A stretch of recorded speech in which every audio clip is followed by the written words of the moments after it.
locked completely off a target, meaning I would draw the bow back and the target's level with me and I'm aiming at the floor, right? And then you would jump that thing up, as we see many archers do now. They're locked off target. They jump up and let the string go at the same time. It all gets linked together so that your body can brace you for impact. And people don't see archery as an explosion. They see it as, well, it's just shooting a bow, right?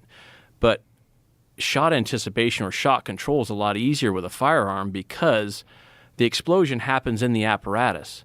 It imparts recoil on you, but it's not actually, the explosion is in the apparatus.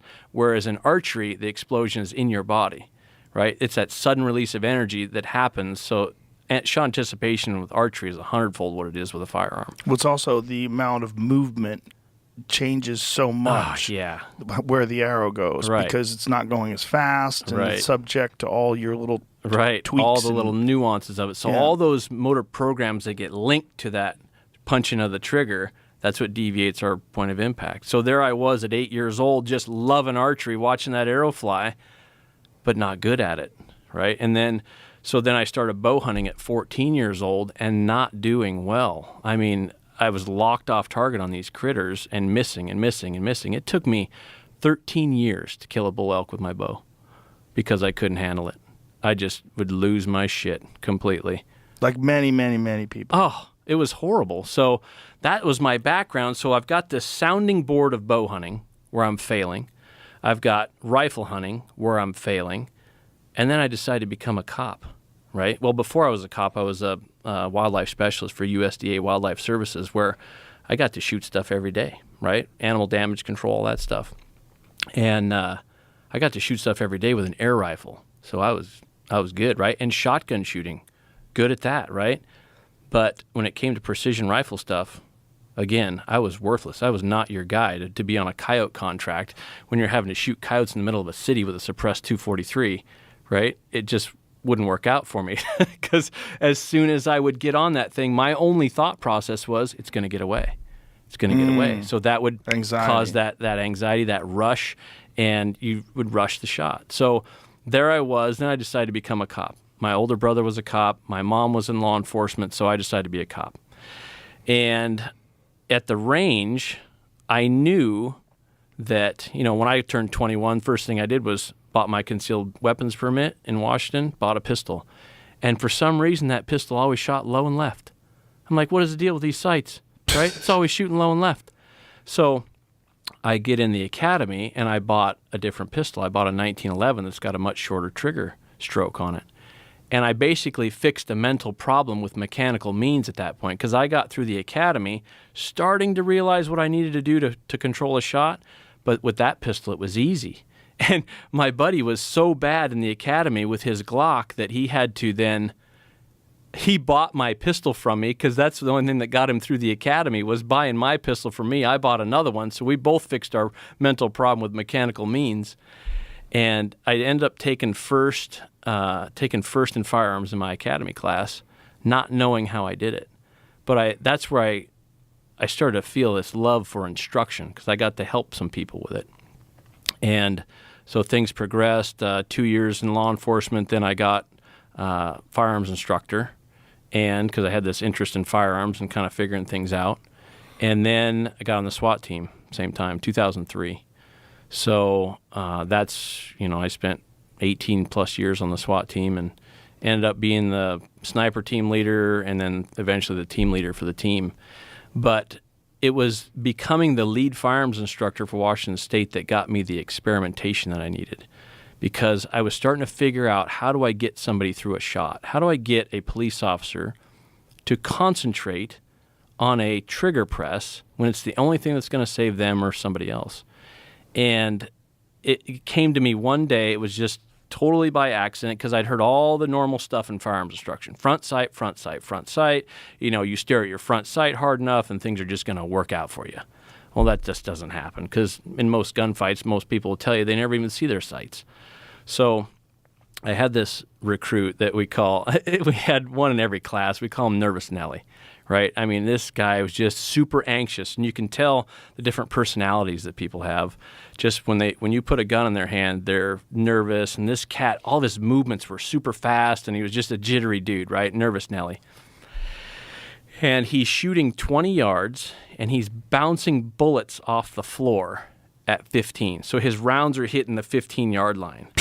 And I'm like, oh, my God. You know, it doesn't put a lot of confidence in the police force. So I go over to this kid. And I call him a kid. He was probably, I don't know, 8 years younger than me or whatever. And I get on the driver's side of his pistol. I'm looking at his finger. I'm like, okay, I want you to press the trigger just to the pressure wall. Don't make it go off. He's like, okay, yes, sir. And as soon as I got done with that instruction, his finger moved, right, to the pressure wall. I'm like, okay. Start pressing the trigger, but don't make the gun go off. And so as soon as I saw his finger move, I start talking to him. All right, keep pressing, keep pressing, keep pressing, keep pressing. And as I'm watching his finger, I'm looking at this, and I'm like, it's moving at the same rate I'm talking. And he's working through it, and all of a sudden, bow, it goes off as a surprise right through the 10 ring and the target. He's like, sir, that scared the crap out of me. I'm like, yeah, it's supposed to.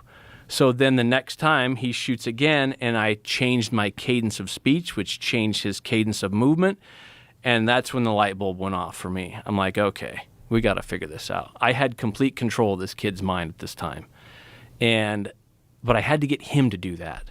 And that's where this whole thing started into neurolinguistic programming and all the sciences that we went down the rabbit holes on to really figure this stuff out. And so what did you learn from neurolinguistic programming that applied here? Because I didn't know what that was. Right. I'm just a simple guy, right? Jim, can we get coffee in here? I didn't know what that was, and so I have lots of very smart friends, and so one of the doctors that was on a sniper crew for a neighboring agency, he was their ER doc, because most SWAT teams have an ER doc that's assigned to the team. And so I'm training him in some of this stuff, and he's like, oh, that's neurolinguistic programming. I'm like, stand by, doc. That's a big word, right? I got to know what that is. So I started looking into that, and it was mostly like Tony Robbins, self-help, get yourself out of addiction, get yourself out of the gutter type stuff. But what I took it as is it was the route to concentration. Because what you say is what you think. And I needed people to think and to concentrate on a specific movement. And when what I'm asking people to do is just shy of impossible. Like I'm asking you to override your own central nervous system with concentration. That is just shy of impossible. But it's not impossible if you know exactly how to do it. But when I ask that question of all the people that I train, it's like, how do you concentrate?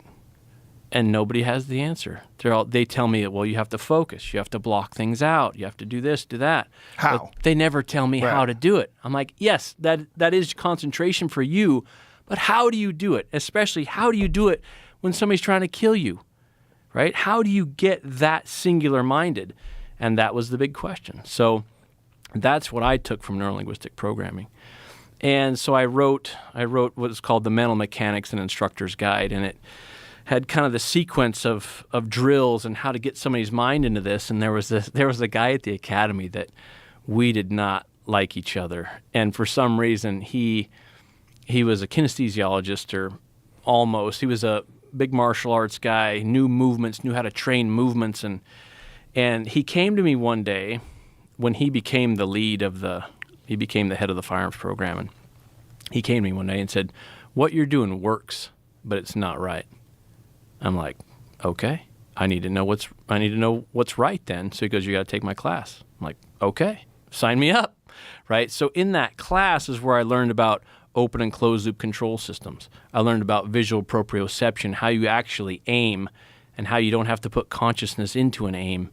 And let's explain open and closed loop systems. So open and closed loop. So open loop is where it's a control system in your mind that governs your movements. And open loop is where your mind wants to go because it's efficient, it's smooth, it's automatic, right? So when you first learn a movement, you may learn it in steps, and it's very choppy, and you have to think about each specific motor program that you're doing. But then you eventually put that into a package through practice, right? So we go from the cognitive stage of learning to practice stage with the goal of becoming automatic. And that's where people they do the same thing with shooting, but in shooting, the only thing you're getting more efficient at is bracing you for recoil. You're not getting more accurate. I mean, there's 80-year-old dudes that come to my class that have been doing it this way for 70 years, and they just get worse, right? Archery is shooting is one of the only things, the more you do it, the worse you get, especially in archery. If you're doing it wrong. Yeah. If you just follow the natural path of the human mind and learning, you're going to get worse because you're going to get more efficient. Your subconscious thinks you're getting better because you're getting better at bracing for impact. That's what it's built for. But consciously, we know, like, I didn't control that one. And then it's like, well, I control about 50% of them, right? And then it just gets worse and worse. So your mind open loop means your brain, Huberman's going to kill me for this because this is so simplistic, right? And I'm sure he gets way into this. But open loop is your brain sends a motor program to the effector. The effector is just the muscle group that receives it. So in that, the muscle or the motor program is usually too fast for you to gain feedback in it, like shooting a basketball, swinging a golf club, right? Those are all movements that have to be smooth to keep the totality of the movement going. But in shooting, if you use open loop for the trigger, it's too fast, and you're not doing anything to mitigate all the other muscle contractions that are coming in to brace you for impact, right? So it's the flinch. It's all that stuff that gets put in there. And so that's open loop. That's where your mind wants to go. It's the default. If you don't think about something, you're going open loop. Like when people black out and stuff, they go super efficient on the trigger. They don't remember what happened because it was a negative event, and it was all subconsciously driven. Now, closed loop is a movement that's slow enough you could stop it anywhere within it. Right? There's a certain speed at which you can gain the feedback that you need to, say like in the signature test, or if you're pressing a trigger, right? Or if you're working your hinge, you're working that thing slow enough and you're concentrating on the movement and you're working it slow enough, you could stop it anywhere within it. And that just doesn't happen. It has to be decided upon, right? And that's the big kicker. That's where people try to jump over the problem, because you have to decide. If you're doing a movement that's going to cause an explosion and you're trying to do it slow enough you could stop it, that will never just find you. You have to concentrate on that movement. So you got to know, how do you concentrate, right? Well, you got to talk yourself through it. And you got to know what decisions you need to make at what moments in the shot, because there are moments in the shot when autopilot is going to try to take it, right? And that's what happened to me for 13 years in my bow hunting career. From 14 to 27, I was going completely automatic, right? I was so engulfed in trying to kill that critter or aiming good or whatever it may be. My mind was never in the movement that it needed to be. So that's the difference between open and closed loop. And when that guy told me what you're doing works, but it's not right, he taught me about open and closed loop control systems. But what he never taught me, and what I noticed from all the textbooks and all the stuff that we did, it had never really been put into shooting. It had never truly been put into shooting, so he kept asking me, what's this decision you keep talking about? What's this decision? I said, well, you have to decide to go closed loop. It's not just going to happen. He's like, I don't think so. I'm like, let's go to the range, right? So we go to the range, and he did the same thing that everybody else did. He couldn't get himself to go closed loop because he just kept trying to do it. And he understood this. He understood it, but he didn't understand the mental portion of it. So, because everything that he'd ever taught was basically closed loop to start with, because always martial arts movements. It was always closed loop to start, and then you move into open loop, and that's the good stuff, right? Whereas in shooting, that's why we use shooting for such concentration practice, because there's nothing like it. There's really nothing like it. I'm glad you brought up martial arts, because martial arts is closed loop when you're learning it. Yeah, absolutely. And then open loop in application. Mm-hmm. So you learn all these movements, and then in the fight, things just happen. Right. You just throw the kick, and you don't even know what's happening. Right. And it's happening, and you're staying in this sort of like empty Zen mind space where you're just trying to like utilize the techniques and you know what to do. Your body's trained, and then you react and you move accordingly. Right. But the problem with that is like that is the worst mindset possible for bow hunting. Yes. which is crazy. It's completely opposite. Yeah. Right? Now, getting yourself to concentrate, martial arts has used mantras for thousands of years, right? This sound means this sound increases power, whatever it does. So you're talking yourself through it, but when it comes to the actual application of the action, like you're talking, you can't get conscious with it. You have to keep your conscious mind out of it. Like it's the science of choking, right? So the basketball player, he's shooting a free throw, and he's got this routine, right? He spins the ball, bounces it 3 times, shakes his ass a little bit, and then he shoots, right? Well, then it comes to the game winner. He spins the ball, he bounces it 3 times, shakes his butt. Okay, I got to break the wrist perfectly. And so he adds consciousness to a movement that should be open loop, and that's why they missed the game winner, right? Just like Bodie shooting the 60th arrow for his 660, that's where most people screw up because they change their thought process, right? Well, with shooting and what we teach, it's how do you stay in that shot process no matter what, right? So it applies to so many things. It does. It really applies to pool. Yeah. In a huge way. I play pool a lot, and there's shots that are difficult shots, and they're game-winning shots, and you have to stay in that moment. You can't go, I hope I don't miss. If you say, I hope I don't miss, you miss every fucking time. Right.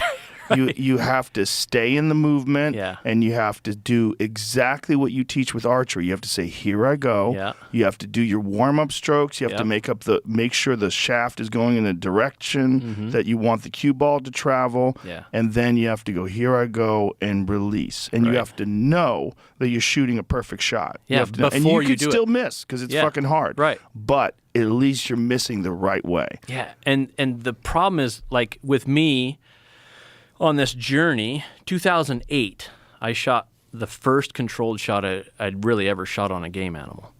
But I didn't blueprint it. And that's the problem. How so? What do you mean? People have success, like they won the game with that shot, but they don't blueprint how they did it. So they can't possibly repeat it. It's a mystery, right? So in 2008, I shot this big old hog, and I'm like, oh, yay me. I finally controlled myself on a shot, but I never blueprinted it.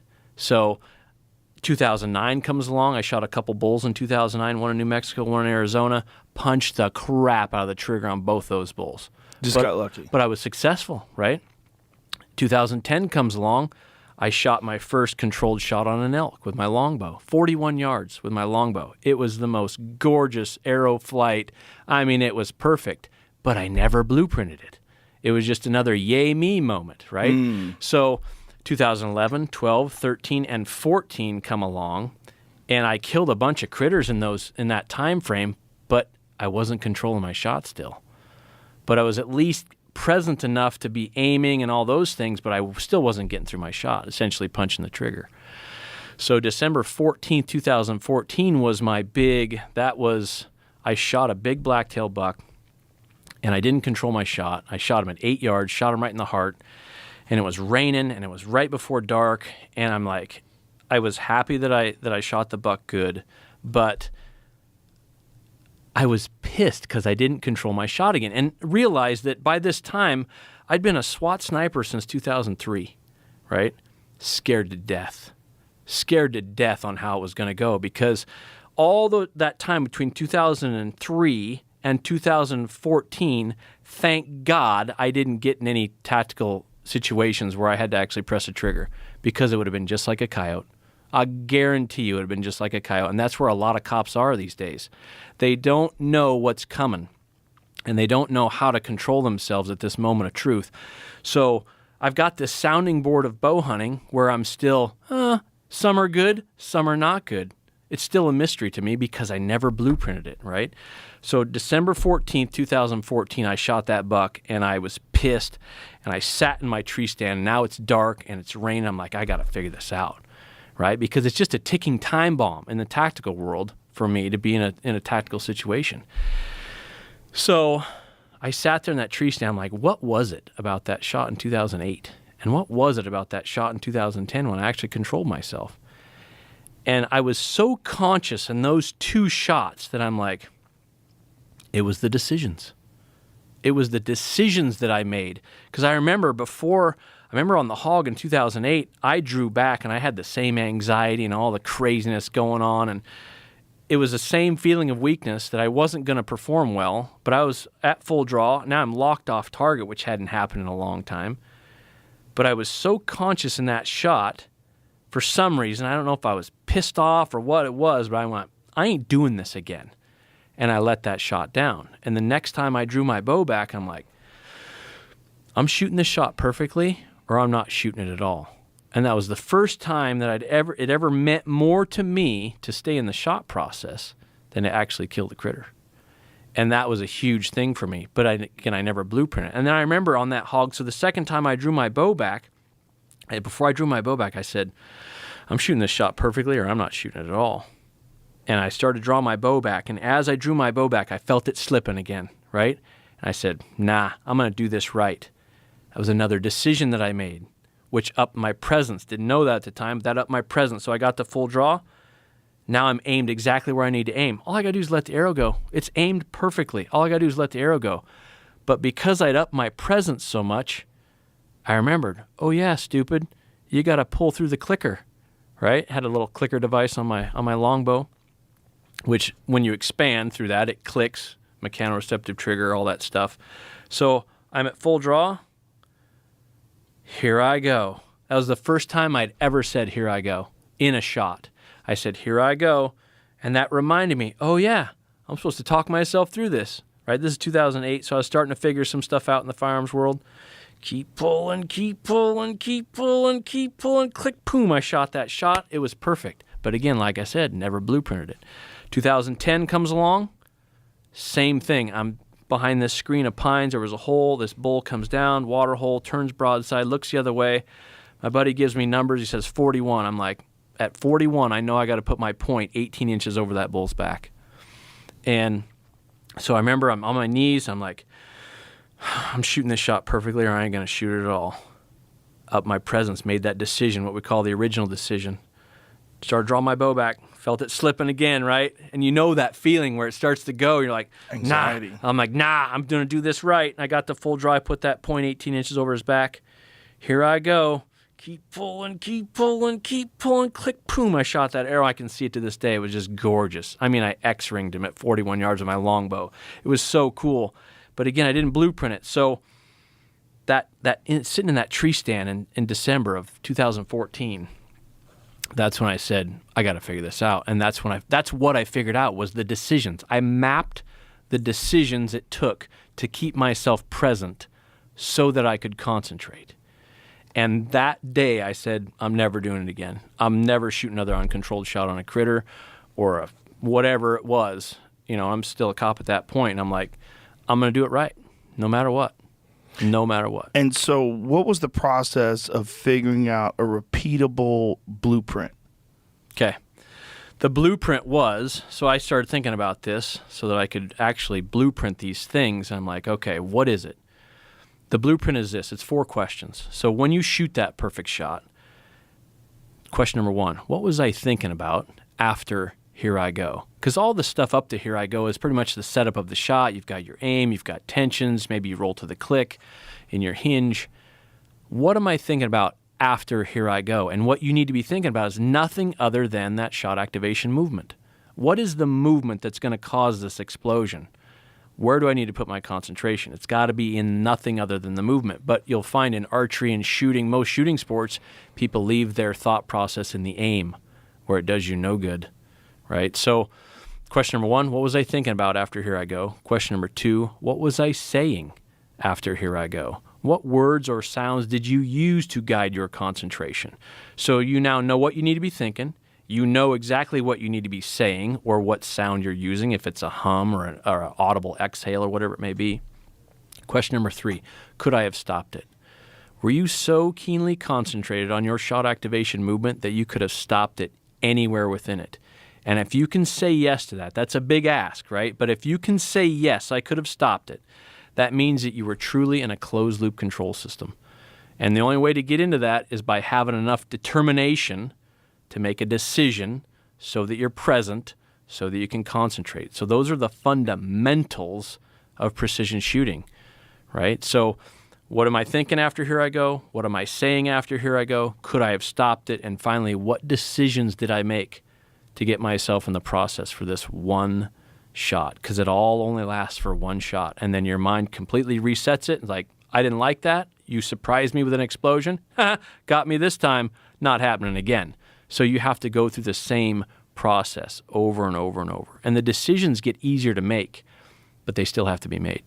Well, this is why I think this is important, and this applies to so many things in life, because so many movements and things and actions in life they're sort of powered by anxiety. Mm-hmm. They're powered by like you just look at, you spaz out because you're not in the moment. You're just reacting. Right. Whereas what you're doing and what you're teaching with archery, and what I've learned from you, is that if I say to myself while I'm shooting, if I'm talking to myself and I go through this whole list, center the bubble, center the sight, relax the shoulder, draw, pull, release. And when it releases, I'm in control of the whole thing from top. And there's all these anxiety-driven thoughts that just get it out, go, just do this. He's gonna get away. Something's gonna happen. You're gonna miss. Right. But if you stay in your own thought process and talk to yourself. So like when I'm at full draw on an animal, I'm like pull, plop. All I'm thinking of is these mechanics of making that shot release. Yeah. Instead of all that other shit, by forcing myself to say pull at the final things, I eliminate any possibility of shit going wrong, because all I'm thinking of is those words. Right. All I'm thinking of is that movement and those words, and it's magic. Right.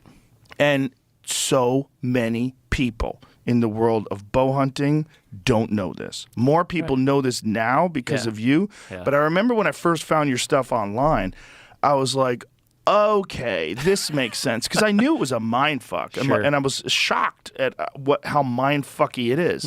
Because I'm a martial artist. So I'm used to just reacting to things. I'm used to relying on training and just moving automatically. Yeah. But you cannot do that with archery. No. It requires stillness and calmness and being centered and in the moment in a very unusual way. That's like pool. And that moment of everything relying on this one thing that you're doing. Yeah. All your success and failure, you might have shot thousands of arrows in practice, but that doesn't mean jack shit. Right now, you have to get this one arrow out perfect. Right. And it might be a giant animal that's a screaming bull, and you're shooting through a window of two trees that's 12 inches wide at 50 yards away, and you're like, holy shit. Yeah. There's so much like, oh, don't hit the tree. Oh, don't fuck this up. Oh, you fucked it up last time. You can fuck it up again. Yeah. Don't miss. And all those different things. If you just have this thought process in your head, going through your pre-shot routine perfectly, pulling back on the bow, centering your bubble, centering your peep, pull, swap. It just goes off. Yeah. It's so unnatural for you to control an explosion. There's also this thing where you want to pretend like you know how to do it now. Like, I got it. I got this. I don't have to think about that anymore. Yeah. Dude, I don't get target panic anymore. Yeah. I've got this. Yeah. But if you do, you'll mind fuck yourself, and then it'll happen again. Oh, absolutely. It's waiting. It's always it's the default. You punching the trigger is the default. And we watch this all the time with professional archers. Their career does this, right? Yeah. It's up and down. And to a point where people sometimes they're like, oh, the commentator's like, oh God, right? Because their thumb's not even on the button, right? And like, oh my God, if he can just get his thumb on the button, he'll be okay, right? And it's like, man. And then they super weight their bow because they don't necessarily understand how their eye actually works, and they use stabilizers to calm their mind, and it's completely opposite of how things actually work in your mind. But when you think about the history of instruction, I mean, archery is a martial art in some cultures, right? Yes. In Japan, it is a martial art. I think of it as a martial art. But when you look at some of the texts that are associated with that, it's this blank-mindedness and all this stuff. However, most of those cultures use what's called a mechanoreceptive trigger, and people never knew about it, right? Why is it in Kyudo archery that the tip of the arrow is so much bigger than the arrow shaft itself? And in those old texts, the arrow is not ready to be loosed until the point touches the knuckle, right? Those are all, so mechanoreceptors, I'm sure you know this, but they're sensory receptors in your skin cells that give stimulus. So like if you and I are sitting here BS and I put my hand down on a hot stove, the mechanoreceptors in the skin cells of my hand send this to my brain, that's hot. My brain then sends the motor program that gets my hand off the stove. It's how Olympic archers shoot with a clicker, right? So they draw their arrow back and they've got it underneath the clicker, and then as they pull the tip of the arrow out from underneath the clicker, it click against the side of their bow. That sound wave is picked up by the hair cell, the mechanoreceptors in the hair cells of the ear. It sends a stimulus to the brain sends the release motor program. So, you'll watch them, they're expanded through it, click, boom, they'll shoot the shot. Same in Kyudo archery, same in Bhutan, right? In Bhutan, they tie a wire underneath their arrow. They'll wrap a little piece of wire or a piece of wood on there like a toothpick that will touch their knuckle, right? So there's been these ways of doing things for millennium, right? But we all want to be more pure, right? We all want to, traditional archery is just, drawing back your longbow and letting it fire. Well, you go to any traditional archery event and you see most people don't even get to full draw before they let it go. It's sad. It's sad to watch. I had a moment in South Texas recently where I was hunting nilgai. And nilgai are a particularly fascinating animal because they evolved around tigers. Right. They're jumpy as hell. I've never seen an animal move that fast. Yeah. I've never seen an animal so jumpy, other than axis deer, which also evolved around tigers. So I have this bow that has set up a Garmin sight, which I love. Yeah. And what a Garmin sight is, it's a range-finding bow sight that uses a dot. So instead of having a pin, just explain it to people at home, the way you sight an archery bow, a bow for bow hunting or bow for archery, is there's a program that you run the arrow weight through, the speed of the arrow. You shoot your arrow through a chronograph, the weight of the arrow, the draw length, and all these different components go into a program called Archery Advantage. And that program will give you a sight tape.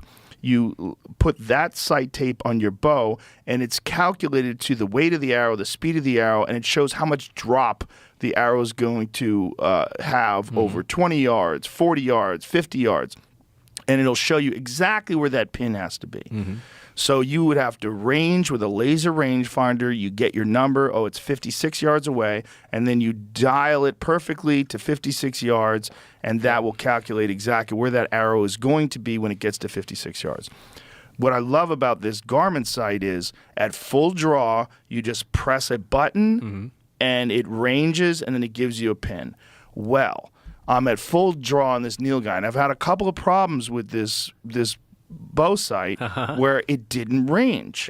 So I'm at full draw, and I have a 90-pound bow, so it's a lot of weight. It's very heavy, and I'm pulling it. It's not a heavy bow like physically, but it's heavy to pull back, and I'm holding it back, and I press it, nothing. And I press it again, nothing. So then there's all this shit in your head. It's like, oh, Jesus, he's going to get away. Oh, no, you're going to make a bad shot. And I'm like, no. Good. And then the third time I press it, finally I get a pin. And I'm like, pull, flap.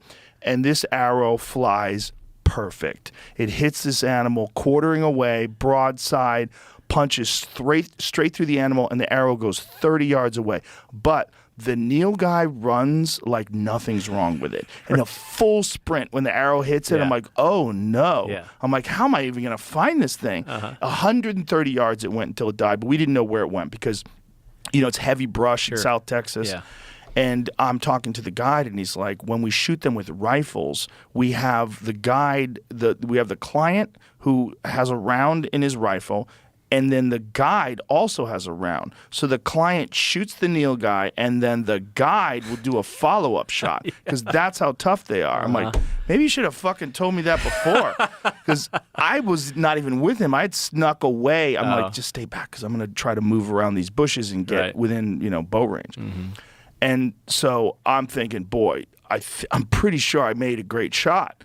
Like I have to, I don't know. So luckily, we map the area, we do a grid, and we find the animal. He's only 130 yards away. It's a perfect shot. Yeah. Went straight through. Yeah. These animals don't bleed. Yeah.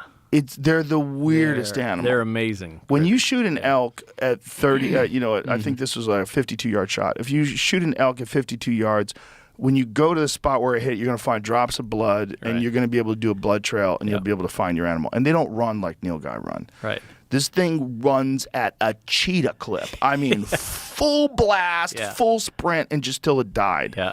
But it was a perfect shot. Yeah. And it would not have been, the anxiety of the sight not working, me pressing the button, nothing. Me pressing the button, nothing. Oh, fuck. Right.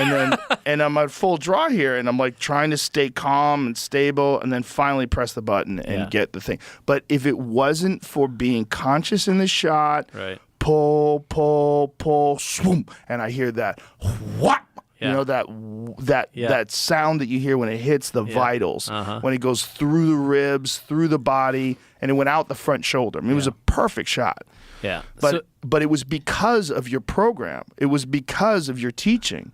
And this was after I'd already worked with you and Peter Attia at his house, and we were messing around. So I had it very keenly in my head what needed to be done. But you practice it, right? So the difference is that you're a very determined person, and that's the missing ingredient in most people, is they're not determined enough to actually make the decision.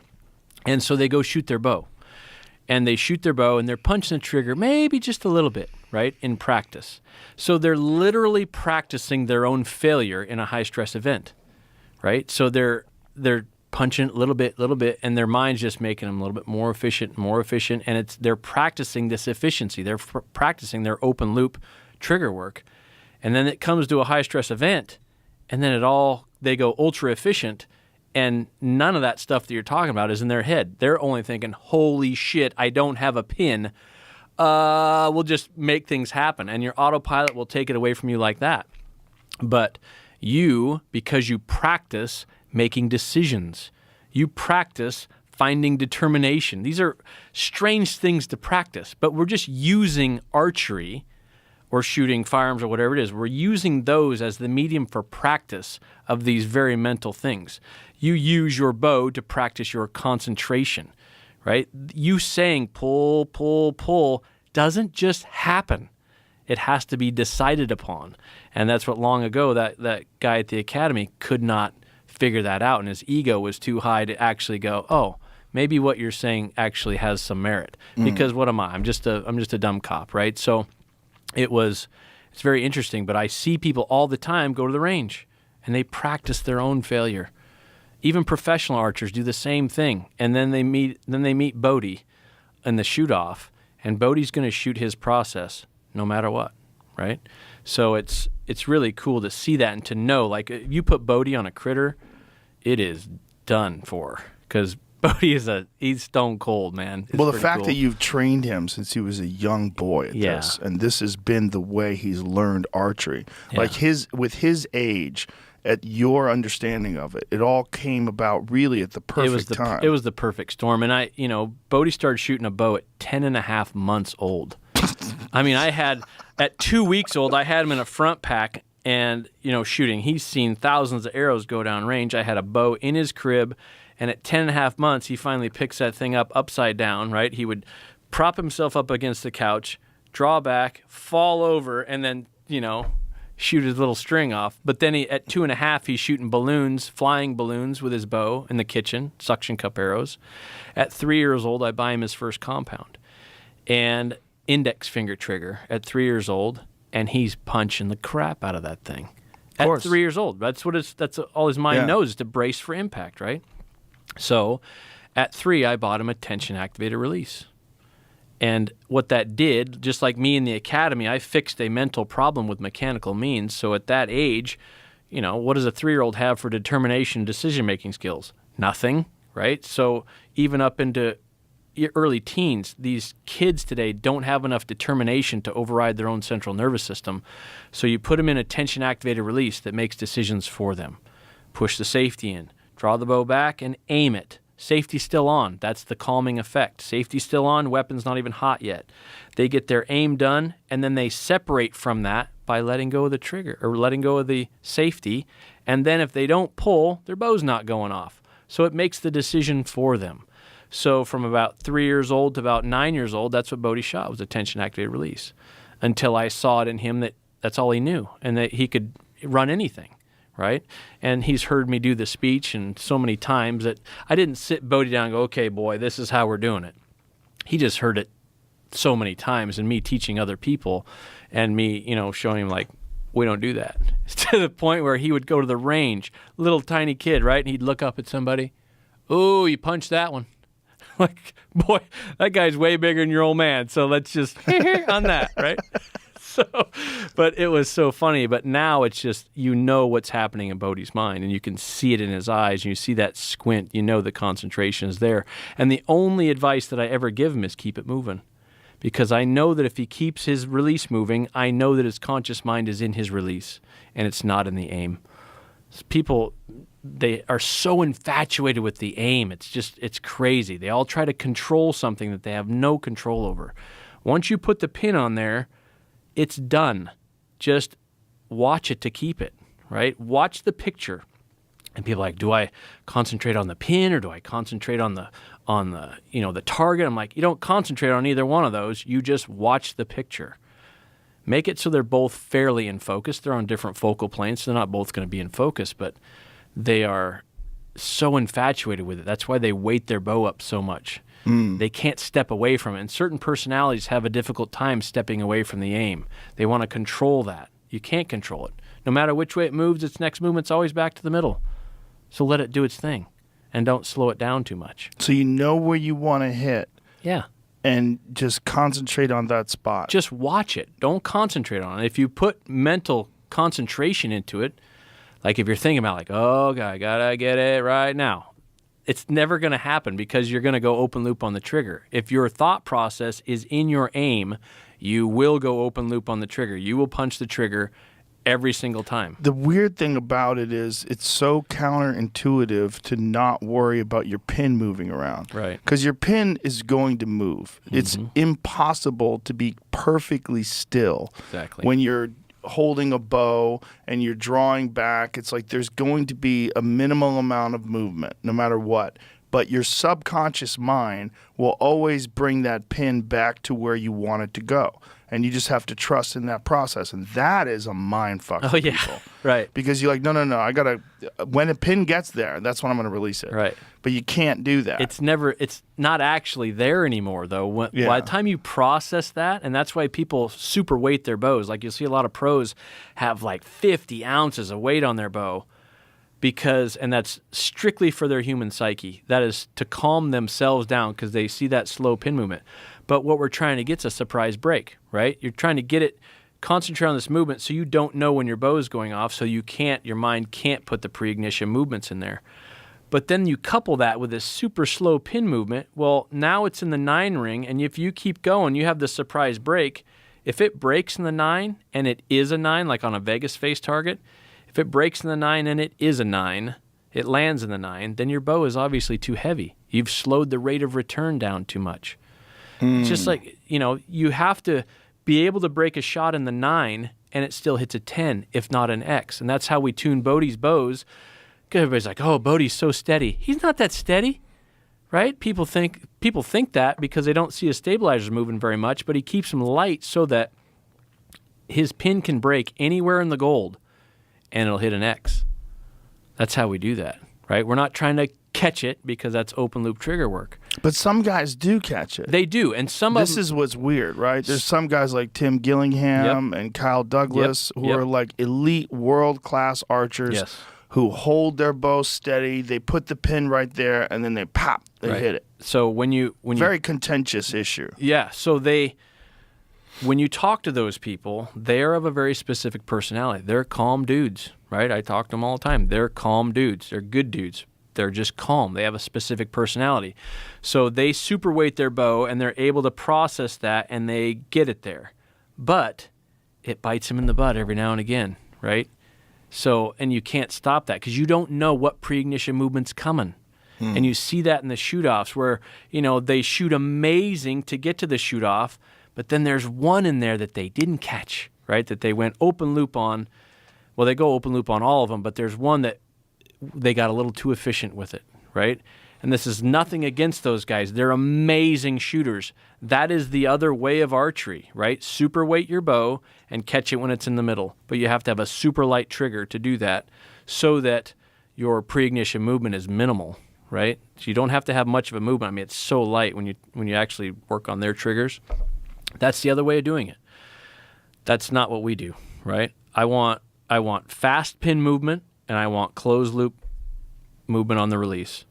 And that seems to be a higher level. Like when you go to Vegas now, there's a whole other level, right? You have to be on your game. It is very high level now. And so what they're doing is almost like, obviously they're amazing archers. Mm-hmm. They're so good at what they do. And they have sort of decided to eliminate some of that anxiety by having a very hot trigger and a very heavy just bow.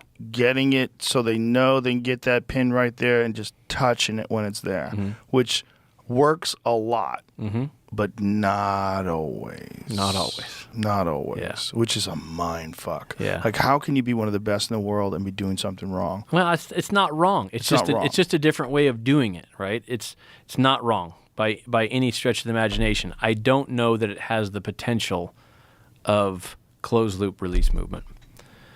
It's close. They could do everything they're doing, but incorporate closed loop movements, and it would be even better. Well, potentially. They would have to probably lighten their bows up and become friends with the movement. Because if you have that like their pin moves really slow. So if they have it moving slow and they continue with that movement, if it breaks in the 9, it's going to be a 9 because it can't get back to the middle fast enough with how they have it weighted.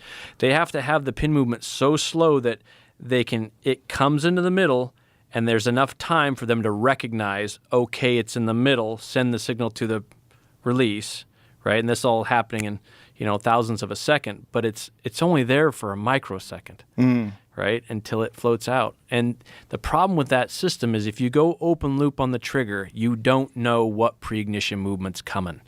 Is it a micro collapse? Do you grab your bow slightly? Do you winch your face? All those are going to deviate your point of impact, and you're trying to hit a penny every time. And that's just an indoor archery. If you're shooting like safari, you're shooting 101 yards. If you go open loop on the trigger with that, who knows? Your miss could be bigger. So archery is such a proving ground for mental control, and it's one of the things that I love about it. One of the things that I love about it is like archery doesn't give a fuck how many people like you, whether your friends text you back, whether your wife is upset with you. Archery doesn't give a fuck. Right. Like if you don't do it right, it doesn't land where you want it to go. And I know that sometimes I can do it right. Yeah. And so there's this mind fuck where I'll just be like, I have to stop practicing sometimes because my shoulders are sore. I've shot I've been out there for hours. I'm like, okay, now your body is not recovered enough to do this. You got to stop. Yeah. I get obsessed with it. And what I'm obsessed with is this ability to recreate the movements and the mindset that you need in order to do it efficiently and accurately, and then do it again and again and again. And then you also have to avoid this thing where I like to sometimes I'll make a shot, it's a perfect shot, and I'm like, good, I'm dialed in. And then I don't do all those things when I'm drawing back. I just draw back, I center my peep, and I just fire another arrow. And it doesn't matter if it went in there. I'm like, don't do it that way because you're not doing it the way you're going to have to do it if you're on a big bull in the woods. Yeah. If you see a big bull in the woods and it's, the 16-yard gap in between two trees and that's where his vitals are, you got to have all your I's dotted and your T's crossed. Right. You can't just rely on the fact that you've already shot 50 arrows in a row, because you haven't. Yeah. You've hiked up this mountain. You're exhausted. Right. There's all this shit going on. Yeah. It's such a mind fuck, like almost nothing else I've ever done, because besides pool, which is also a mind fuck, but in pool you get to shoot a bunch of other shots. Yeah. You get to shoot the 1 ball to the 2 ball. You warmed up to the 3. Yeah. You get good position on the 4. You're rolling the 5. With archery, every shot is the 9 ball. Yeah. Every shot is the money ball. Right. And you only get 1 shot, and you might go 5, 6, 7 days without shooting any shots. Yeah. Because you're out there hiking and carrying your bow and trying to sneak up and get downwind. There's so much going on. Yeah. That moment is so hypercharged. It's like no other thing that I've ever done. Yeah. It's using the shot, though. Like that shot where you had that shot was perfect. Like, okay, I'm good. And then you shoot again. The difference was you didn't decide on that next shot. Yes. Right? You didn't make the decision that made your presence increase so that you could remember to do all those steps. And it's using the shot and using the stress. You know, like when I go elk hunting, it's just I'm using that elk for a stress test, right? And it's so powerful to be able to control your mind in such a situation. It is amazingly powerful. It makes other decisions in life so much easier. Right? Like if you're getting ready for a presentation, if you're doing surgery, whatever it may be, you can get your mind where it needs to be. It's so funny because I have some surgeons come to me for shooting practice, and we do the signature test. I'm like, do you hack on people with a scalpel like that, Doc? And they're like, no. I'm like, how about we buckle down and do it like you may do a cut, an incision? Like, oh, okay, I get it now, right? So it's interesting. Any type of precision professional that has to do a movement in a high-stress event, how do you get yourself to concentrate? And it's even more important when you're on the instructor end of things. How do you get this other person to do it, right? Getting them to talk themselves through it, getting them to make the decisions. And that's what we've done. We've mapped all this stuff out so you can get other people to do it for themselves. And it's... we just use archery because, like you said, there's nothing like it. Nothing. It is such a crazy thing to be able to control a movement that causes an explosion. What's fascinating to me is it's made my rifle shooting so much better.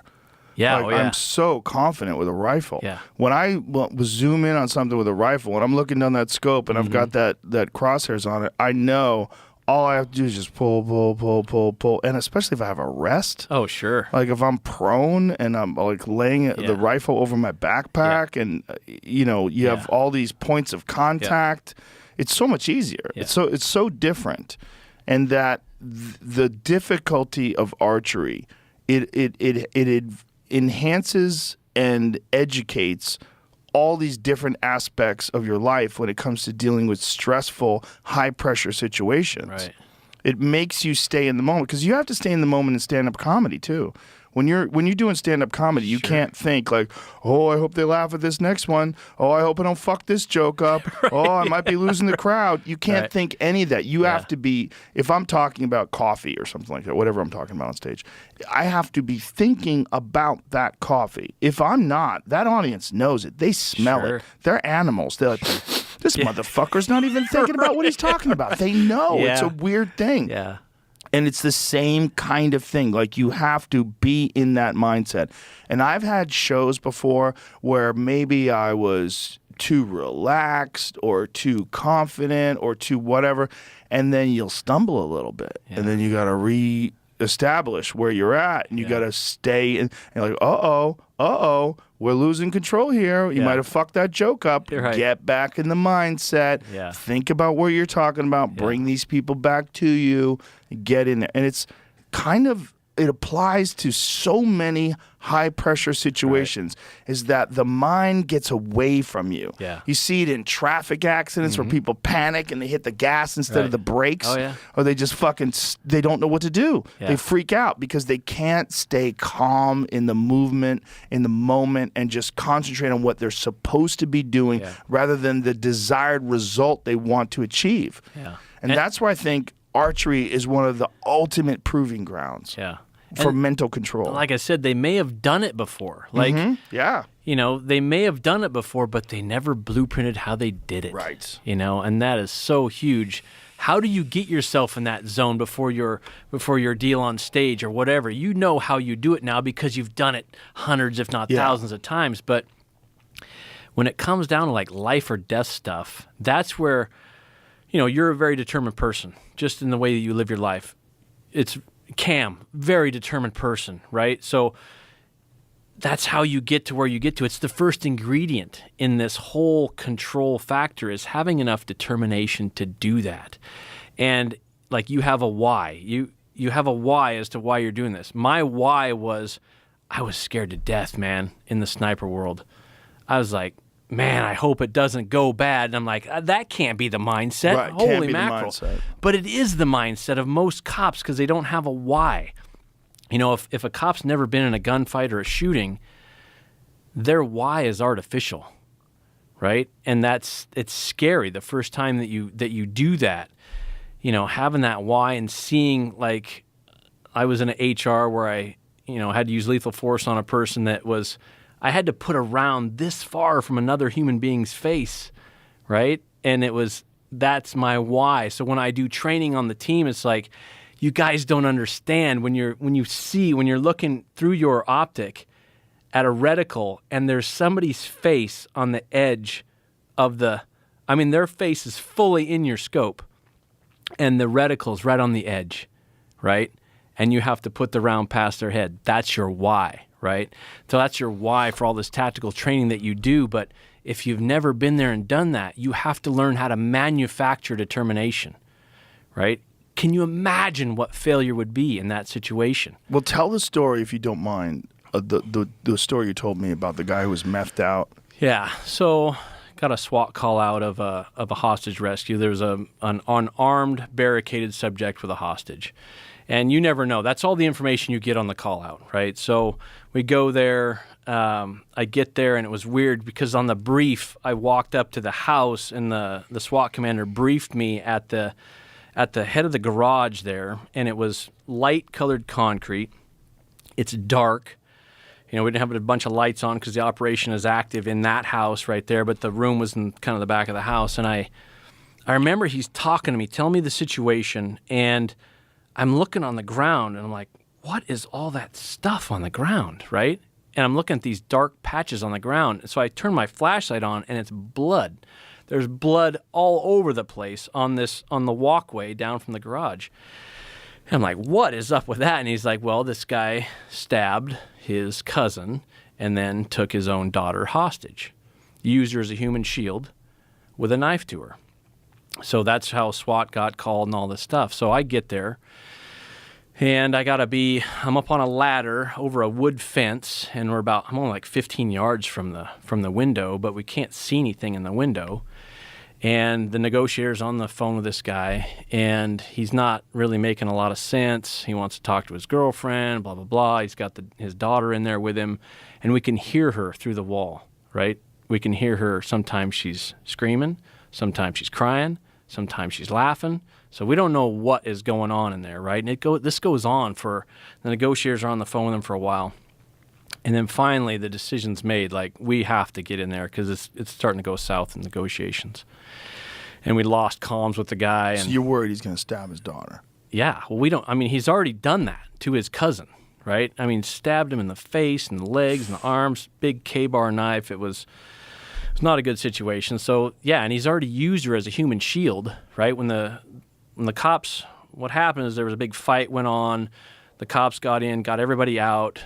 Then they realized the daughter was hiding behind a couch. So they go back in, they restack up, they go back in. Now he's got the daughter around the waist, using her as a human shield, knife to her, and he kicks the door shut on a bedroom. That's what starts the SWAT call out. So I'm looking in this window. It's got blinds on it. Negotiations are going south. We lose comms with the guy. So finally, we're like, we got to get comms with this dude. So we're going to put a throw phone in. So we put a throw phone. A throw phone's like a box. It's got a phone in it, so the negotiators can talk to the dude.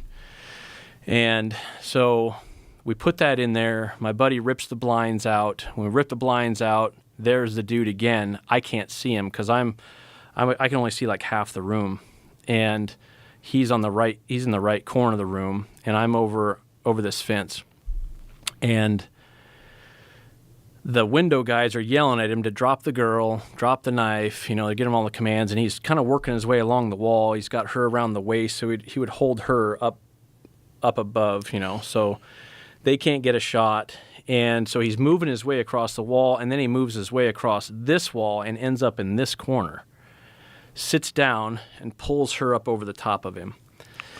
And so the window's on the same wall as this corner, and I can't see any of this stuff. I'm the sniper team leader, so I work my way around, and I get to this gate. I'm like, they called fire priority to the window team. I'm like, I'm on the wrong team, right? So, because there's like 6 dudes at the window, and nobody's shooting. I'm like, why in the F are these guys not shooting? Because I couldn't see what they saw, but that's what's going through my head.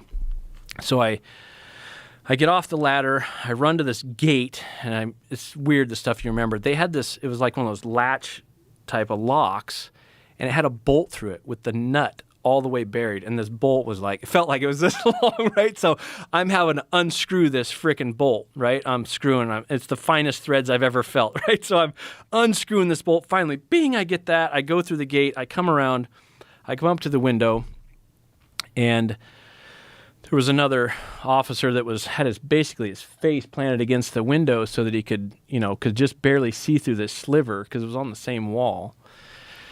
And and he wasn't shooting, and I'm like, why are you not shooting?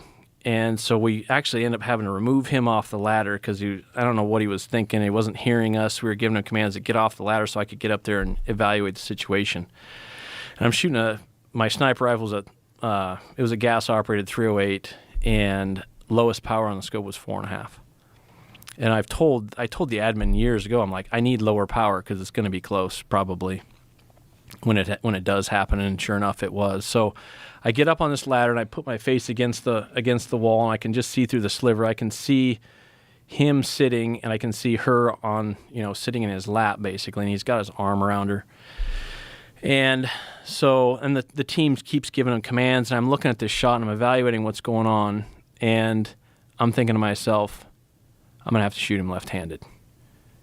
And I'm thinking lowest power is 4.5. So I do an optic check on the wall. I'm like, that ain't going to work. So I'm thinking to myself, I'm going to have to shoot him with my pistol. When you say optic check, it's because it's moving too much? No, there's because too much magnification? too much magnification. So there was a picture, something on the wall. So I brought my rifle up and looked at it. I'm like, that ain't going to work. It was just blurry. It's 4.5 power. The shot's only 11 feet, like 12 feet, 11 feet. Oh, my God. So I'm like, I don't have the right tool. So I'm thinking, I'm going to have to shoot my handgun. And then I'm thinking, I always preach, handguns suck for killing stuff, right? So that's why I always tell my guys, handguns suck for killing stuff. We don't use handguns if we don't have to. But I'm thinking, I got the wrong tool. What am I going to do? So I'm thinking, wait a minute, stupid. There's 6 guys standing at the window that have the right tool, right? Because they all have their assault rifles. And so the first guy, and it just happened to be the guy that we pulled off the ladder, I'm like, give me your rifle. He's like, what? I go, give me your rifle. So we swap rifles, and he says HK 416. And the reason that he said that was because on an HK 416, if you flip the safety twice, you go to full auto, right? So don't want to do that in a precision environment, right? So I'm like, roger that. And so I got up, and the window's broken at this point. So when you step up to the window, you're literally walking on broken glass. Okay, so I step up, pop, pop, pop, pop, pop. The glass all pops underneath my feet. And I push the rifle. I got to shoot left-handed, right? So I push the rifle in, and I come around the corner. Now the rifle butt is in my bicep with somebody else's rifle, right? But I know this rifle is zeroed because it has to be zeroed, because to get through my qualification a month earlier, it had to be zeroed, right? So I knew that things were good. But I also knew that you got to aim 2.5 inches higher than where you want to hit, because that's a mechanical offset, right? Difference between bore height and sight height, 2.5 inches. So I push the rifle in the window, and I come around the corner, and I look, and the little girl's looking right at me, right? Because all the broken glass. So she's looking right at me, and I bring the reticle up, and it's full pop brightness, right? I can't see anything. because he had it set for a white light shot. So when you turn your super bright flashlight on your rifle, it will blare out your reticle. So you got to have your reticle turned way up. Well, he had it set for a white light shot, but I wasn't going to do a white light shot. So I looked at him like, oh no. So just like you're thinking your thing didn't turn on when you're looking at this nil guy, I'm looking at this red sun in a dimly lit room, and I'm like, this ain't going to work. So I pulled the rifle back out of the window, and now I got to work on the buttons on this sight. Well, this isn't my rifle, right? So now I got to find the button that dims the red dot. So I'm messing around with this thing, and the whole team is outside, and they're watching this, right? Because they're going to go on my shot. Now this dude had the door barricaded with a TV and a TV stand, all that stuff. So they were going to have to hit the door hard, but they were going to get a running start at it. But I moved them out because they were right on the other side of the door, but I didn't know if my round was going to go through the wall or not. So I moved them out. So we got them out. So they're all watching this shit show, basically, of me on this optic. And they're thinking, what are you doing, Turner, right? And I'm thinking, I'm like, I just got to get this thing turned down, right? So I mess with the buttons, and I finally get to the right one. So I'm like, okay, good. So I go back up to the window, glass breaks again, pop, pop, pop underneath my feet. I come around the corner. Does this guy know you're there? I don't know, because he was, who knows what kind of mental state he was in. And I was trying not to be that's why I didn't turn on any lights or anything. So I come around the corner again, and I look in there. I'm like, okay, I got the right brightness, but it's too close, right? Like her head was like an inch, because what I'm looking at is this. So like this is the back of her head. I'm looking at his eyeball. Oh, wow. So I got like an inch. I'm like, nah, it's too close. And remember that this was in December. A year earlier, it was 364 days after I made that decision in that tree stand when I mapped things, right? So now between December of 14 and December of 15, now I have control of what's going on. And I made that vow, right, long ago that I'm not going to shoot an uncontrolled shot. So I come around the corner, and I'm looking, and she's, of course, looking at me, and it's close. I'm like, nah, I ain't going to do that. So I'm waiting, and then he moves his head back, right? I'm like, okay, 2.5 inches of mechanical offset, but his face is all covered in hair, like this giant mop of hair. So I couldn't see the geography of his face at all. Like I want to put it in his eyeball, but I can't see it, right? So I'm just going by the curvature of his forehead. I know I got to aim 2.5 inches over that. So I put it up there, safety's off, fingers on the trigger. It's a 2-stage trigger, so I took the first stage out. Here I go. I remember saying that. And then when I'm working on rifle stuff, it's kind of an audible exhale. So right. So that's my concentration guidance. So I put it 2.5 inches over where I wanted to hit. Safety's off. Takes the stage out of the trigger. Here I go. And he moves his head back. Right. Bunk, and he pops it back against the back of her head. And it's funny, the stuff you remember, because I remember his hair swishing, right? And now he's back, and it's too close again. So I'm waiting. He moves his head back again. So he moves his head back again. Now I've got better, it's faster for me to aim where I need to aim. So I put it where I need to. Stages out. Here I go. And the shot broke, and the rest is history. So but worst case scenario in terms of tension, in terms of consequences. Right. Methed up guy, right. Knife to this girl. Right. I mean, it's just that was the culmination of everything. That was the start of Shot IQ. Because now I'm like, this is no bullshit, right? This is how to concentrate in high stress events, right? So, and it was cool because I had lots of high-level military operators that I was able to bounce ideas off of. Like, because I'm not getting in gunfights every day. So I go, hey, man, is this real or is this not real? They're like, yeah, how'd you figure that out? I'm like, I don't know. I'm just a dumb cop, man. Just thinking, And so I was able to bounce things off of people that had been there and done that. And that's, when you're looking for solving a problem, you have to find those people that have solved it before. But it's so rare to find somebody that solved it before and blueprinted how they did it. You know, that's what's rare Yeah. in the instruction and just in life in general. You know, there's lots of mentors out there that have been there and done that in whatever field you're looking for, but did they blueprint it? I know a lot of bow hunters just bow hunt a lot, and that's their blueprint. And Sure. a lot of these guys are like very effective trigger punchers. And one of the reasons why they could do it is because they're shooting at animals all the time. I mean, I know guys that hunt 200 plus days a year. So the time between the last arrow they shot on an animal is very small. Yeah. So they're more calm. They're more prepared. Yeah, they've inoculated themselves to it. But when you ask these people, even if they're trigger punchers, they will still do a couple very specific things. They will separate from the aim somehow, however they do it, right? And they all say something. Every one of them to a person. I've interviewed hundreds of snipers, successful rifle hunters, successful bow hunters, and they all say something at full draw. Because that's what keeps you in the present moment. That's what keeps you in a closed loop. That is their decision, right? Yeah. Whatever it is, right? Whatever they say. You know, when you look at these people, like how did you figure who taught you how to shoot? Well, my grandpa, my dad, whatever it may be. But nobody ever teaches that because we don't ask the right questions, right? We don't go, hey, you know, professional archer, what are you thinking about when you're at full draw? And most of them couldn't even tell you. So you ask the question, what do you say? Oh, I don't really want to tell you. It's kind of embarrassing and whatever. They all say something. It's always different, but they all say something. That's the pattern of success. I asked Remy Warren about this, and one of the things Remy says is he goes, it sounds crazy, but I try to be the arrow. Sure. I mean, I love that. Like, you are the arrow. Yeah. Like, the arrow goes where you want it to go, so Right. be the arrow. Yeah. Like, so he's shooting, he's not going, oh, I hope it hits. Right. He's, like, looking at that animal, he's like, that's where I'm going to hit. Does I'm he gonna say be that? the arrow. I Does he believe so. I mean, you right? have to ask him. That's I'm pretty the- sure that's what he said. That's the thing, man. Everybody Yeah. says something. So that's Yeah. how he gets his consciousness into whatever that is. Now, if we take that and we refine that and put it into the actual movement that we want to happen, that's when you get to that higher level, right?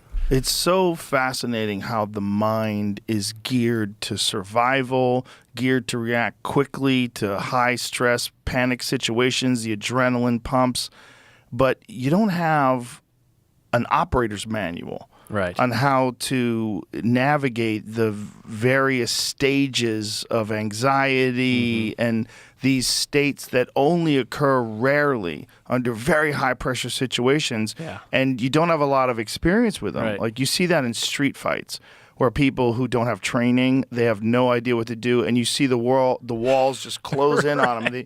I'll never forget this. This is a clearly untrained person. We were at the Comedy Store, and the Comedy Store is on Sunset in Hollywood, and there was a fight that was taking place across the street.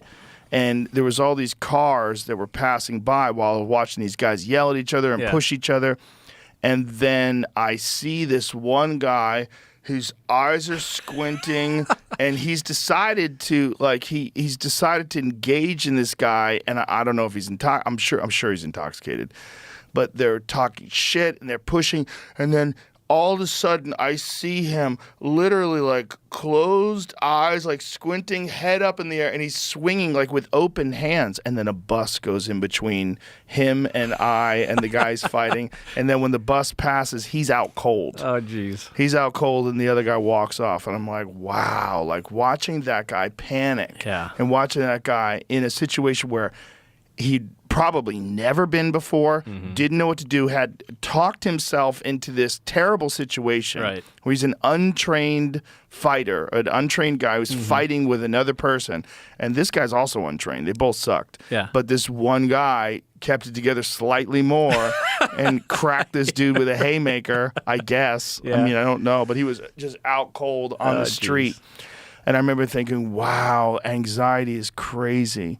It's the heart beating, the adrenaline pumping, and all that stuff. It's like those moments overwhelm people where they can't stay in the moment. Yeah. And I think what you've done with your Shot IQ course is you've given people not just the tools to be effective at archery, but the tools to understand how to control your mind during high pressure situations and stay in the moment and do the thing that's difficult to do under those high pressure situations. And not just want it to be over with quick. Right. You just want it to be over with. Yeah. And you see that in fights too, where guys like swing when the guy's nowhere near them. They'll just do stuff because they just want to, and they leave their face exposed, and they throw technique out the window. It's just anxiety. Yeah. And knowing that these things exist and having like a followable course where you can, this is what's going on in your mind. This is how you control your mind. And you have to talk to yourself. Yeah. You have to be able to stay in the moment. And the best way to stay in the moment is to actually have words going off in your mind. Yeah. Yeah. And I get the opportunity to talk to psychologists. And I just had one at the house that came for a clinic.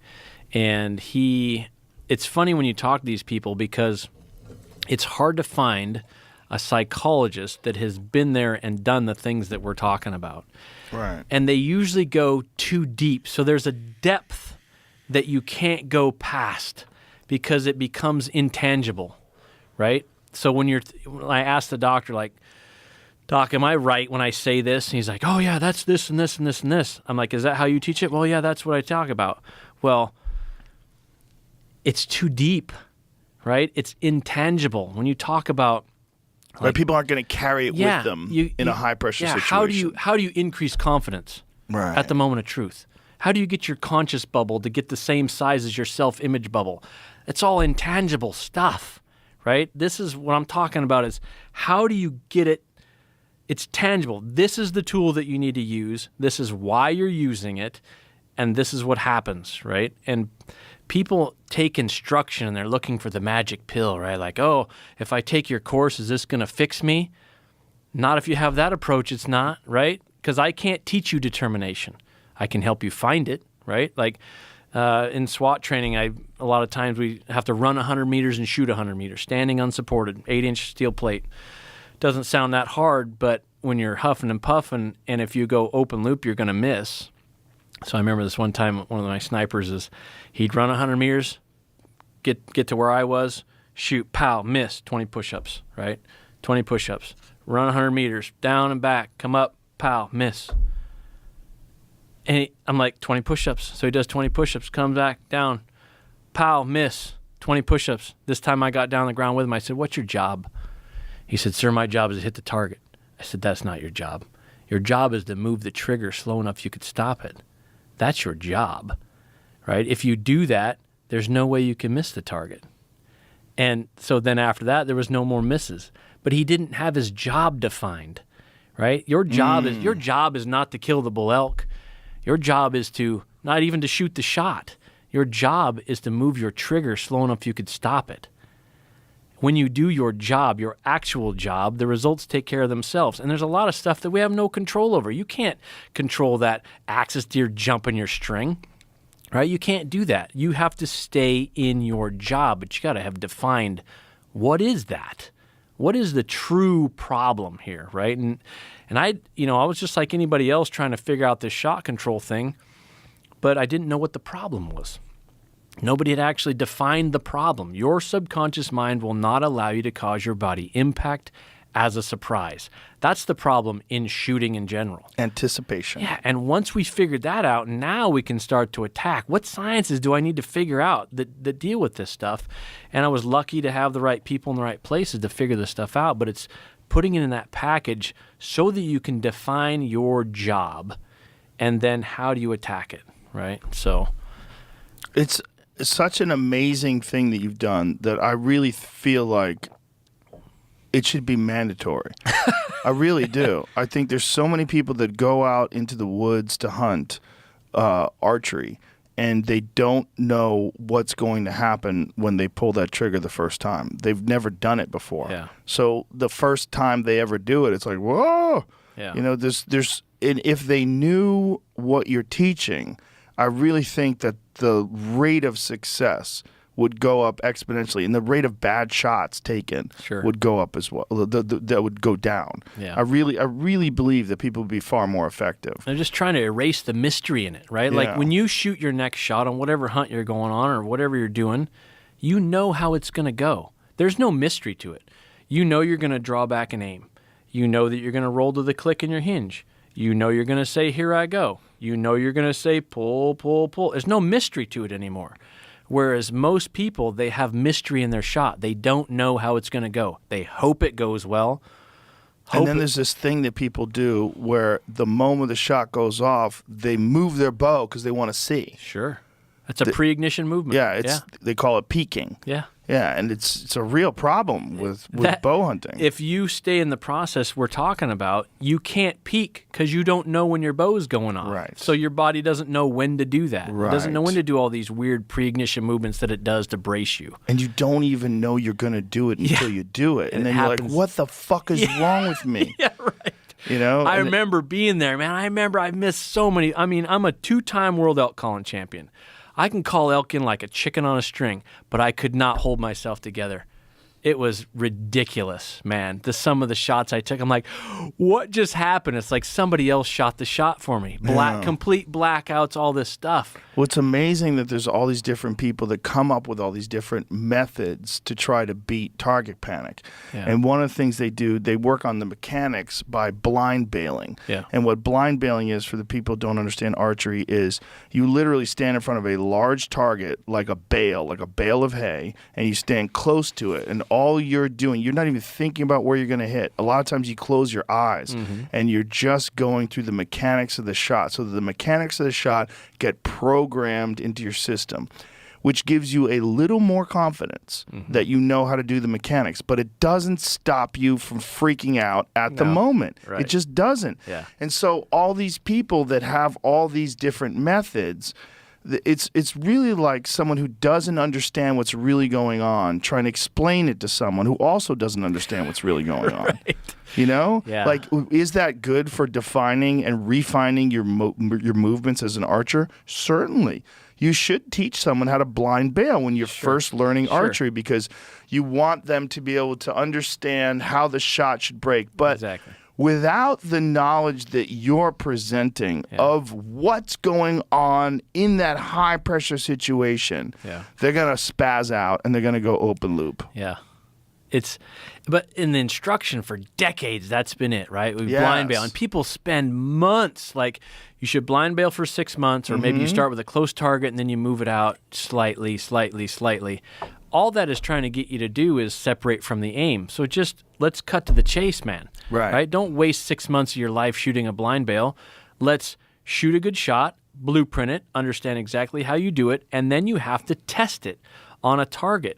And you know, some people are like, well, as soon as and this is even in my course, and I have to take this out because I filmed that course in 2015 and 16, and since then, the online course, I've got lots of updates to it, but there's one portion of it that I need to take out because in there I say, and this is how it was when I first started, when it was in its infancy, if you detect an error, let the shot down, right? That makes sense, right? If you detect an error, let it down.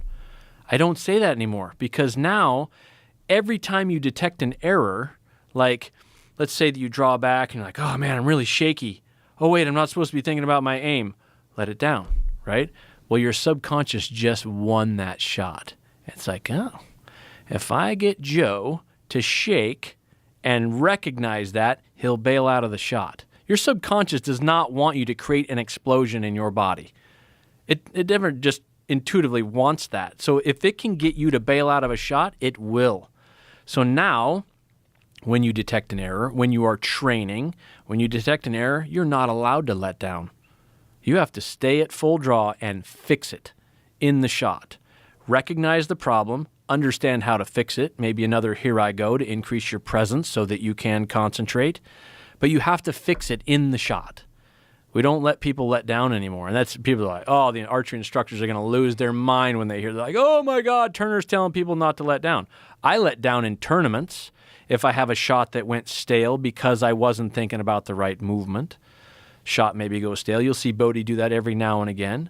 there's a certain point of pressure in the bow where you're not going to hit the X. There's too much pressure built up, right? You're just not going to hit the X. So if you have time too on the clock, you let it down. But recognize, what was the problem there? I wasn't thinking about the movement. I was thinking about my aim or whatever. Very interesting when you look at Bodie's interview from Lancaster in 21, or 22, actually, when he shot that 660.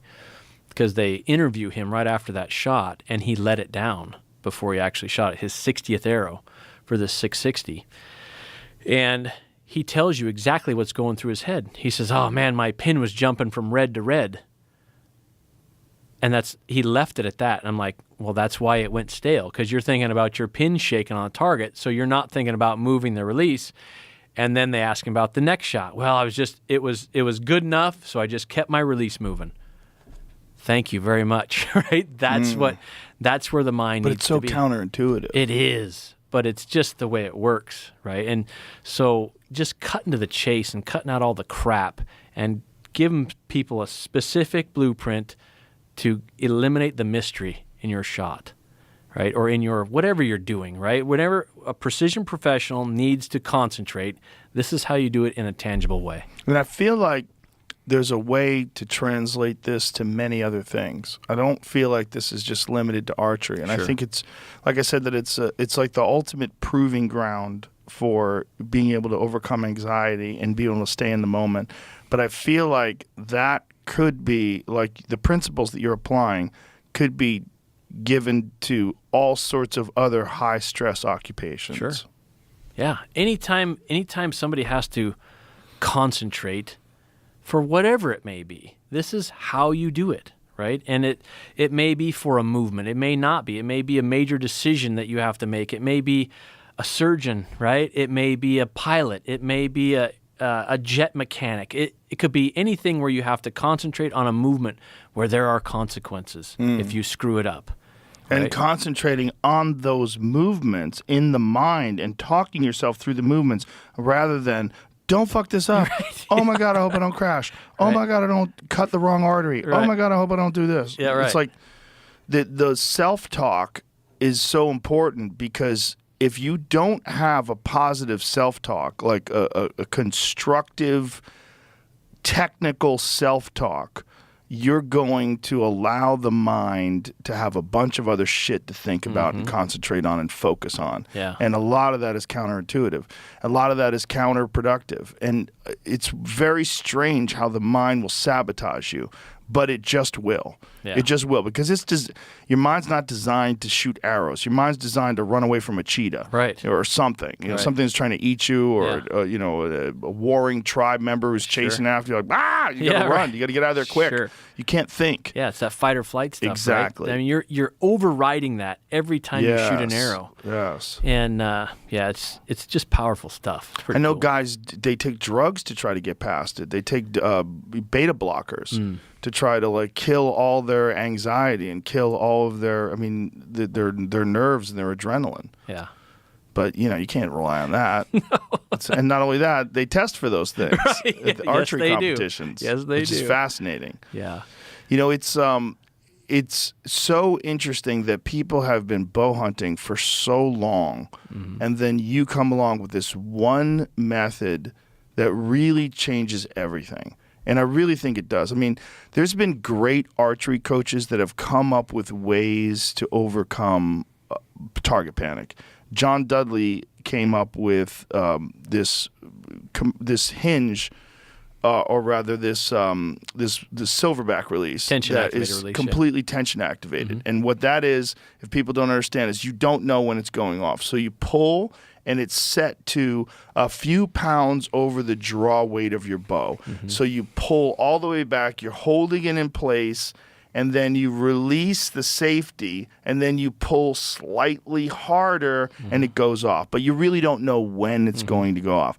But you are anticipating that it's going to go off. And sometimes you're just like, oh, when's it going to go off? When's it going to go off? Oh, geez, I hope it works. Boom. Yeah. And then it goes off. Like, it could work or it could not work. Yeah. There's nothing wrong with the tension activated release. It's a great release. Yeah. But it would be way better if you knew what the process was, what's going on in your mind as you're doing it. If you say, here I go, and then you like pull, bang, and then it goes off. Instead of all that, oh my God, what's happening? I don't fuck this up. Don't miss. Don't wound the animal. Don't fucking shoot over his head. Don't look like an asshole. Don't hate yourself again. Don't.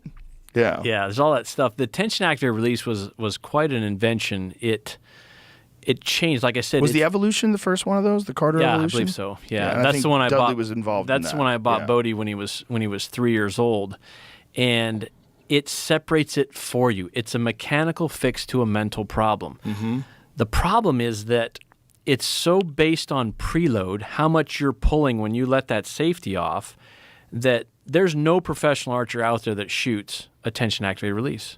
Right. Because it's not the most accurate system, but it's the easiest one to control because of that safety, right? And it makes the decision for you, because if you don't pull, your bow's not going off. So what I do in my clinics, when I have somebody that's not determined enough to make a decision, like they just keep punching the trigger, like, I don't know why this isn't working. It's because nothing works for you in shooting, right? In shot control, nothing works for you.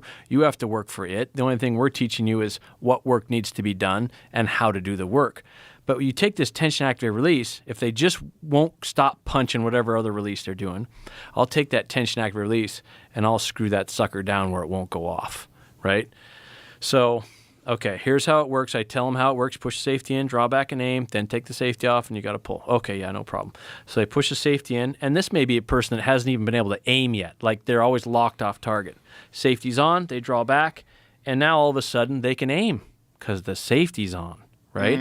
So now they can separate from that aim. They're like, okay, and they kind of timidly take the safety off. I'm like, okay, now you got to do is pull. So Here comes the flood. Right. So they start pulling, and they're just pulling a little bit, and then all of a sudden, they give it this big old yank, but it doesn't go off.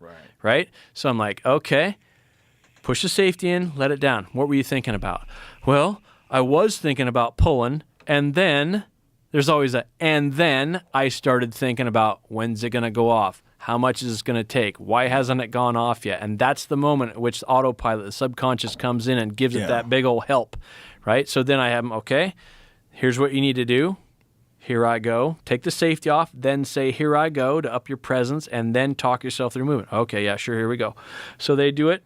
They take the safety off, and they start pulling. And then you can see the change. We're like, okay, I guess I just got to pull. So they keep pulling and pulling and pulling and pulling. They're just shaking like crazy, but it doesn't go off. Safety in, let it down. What are you thinking about? I was just thinking about pulling. Thank you. Now we can start, right? Yeah. Until you get them singular-minded, then we blueprint. How did you get yourself to do that? What were you saying? What were you thinking? What were you saying? Could you stop it? What decisions did you make, right? I was using a tension activated release for a while. Yeah. And I was using a tension activated release with your principles. Mm-hmm. And I shot one of the best shots I've ever shot. And there's a photo out there with me and Cam with this elk. Right. Perfect shot, 67 yards, 10 ringed him. Perfect. And it was in that thing because I knew Cam was filming it, and there's a lot of pressure. He's one of my best friends. Sure. You know, taught me how to shoot. Yeah. He's right next to me. Yeah. And it's like this big fucking elk. Yeah. And he just got done fighting this elk, and he moves broadside.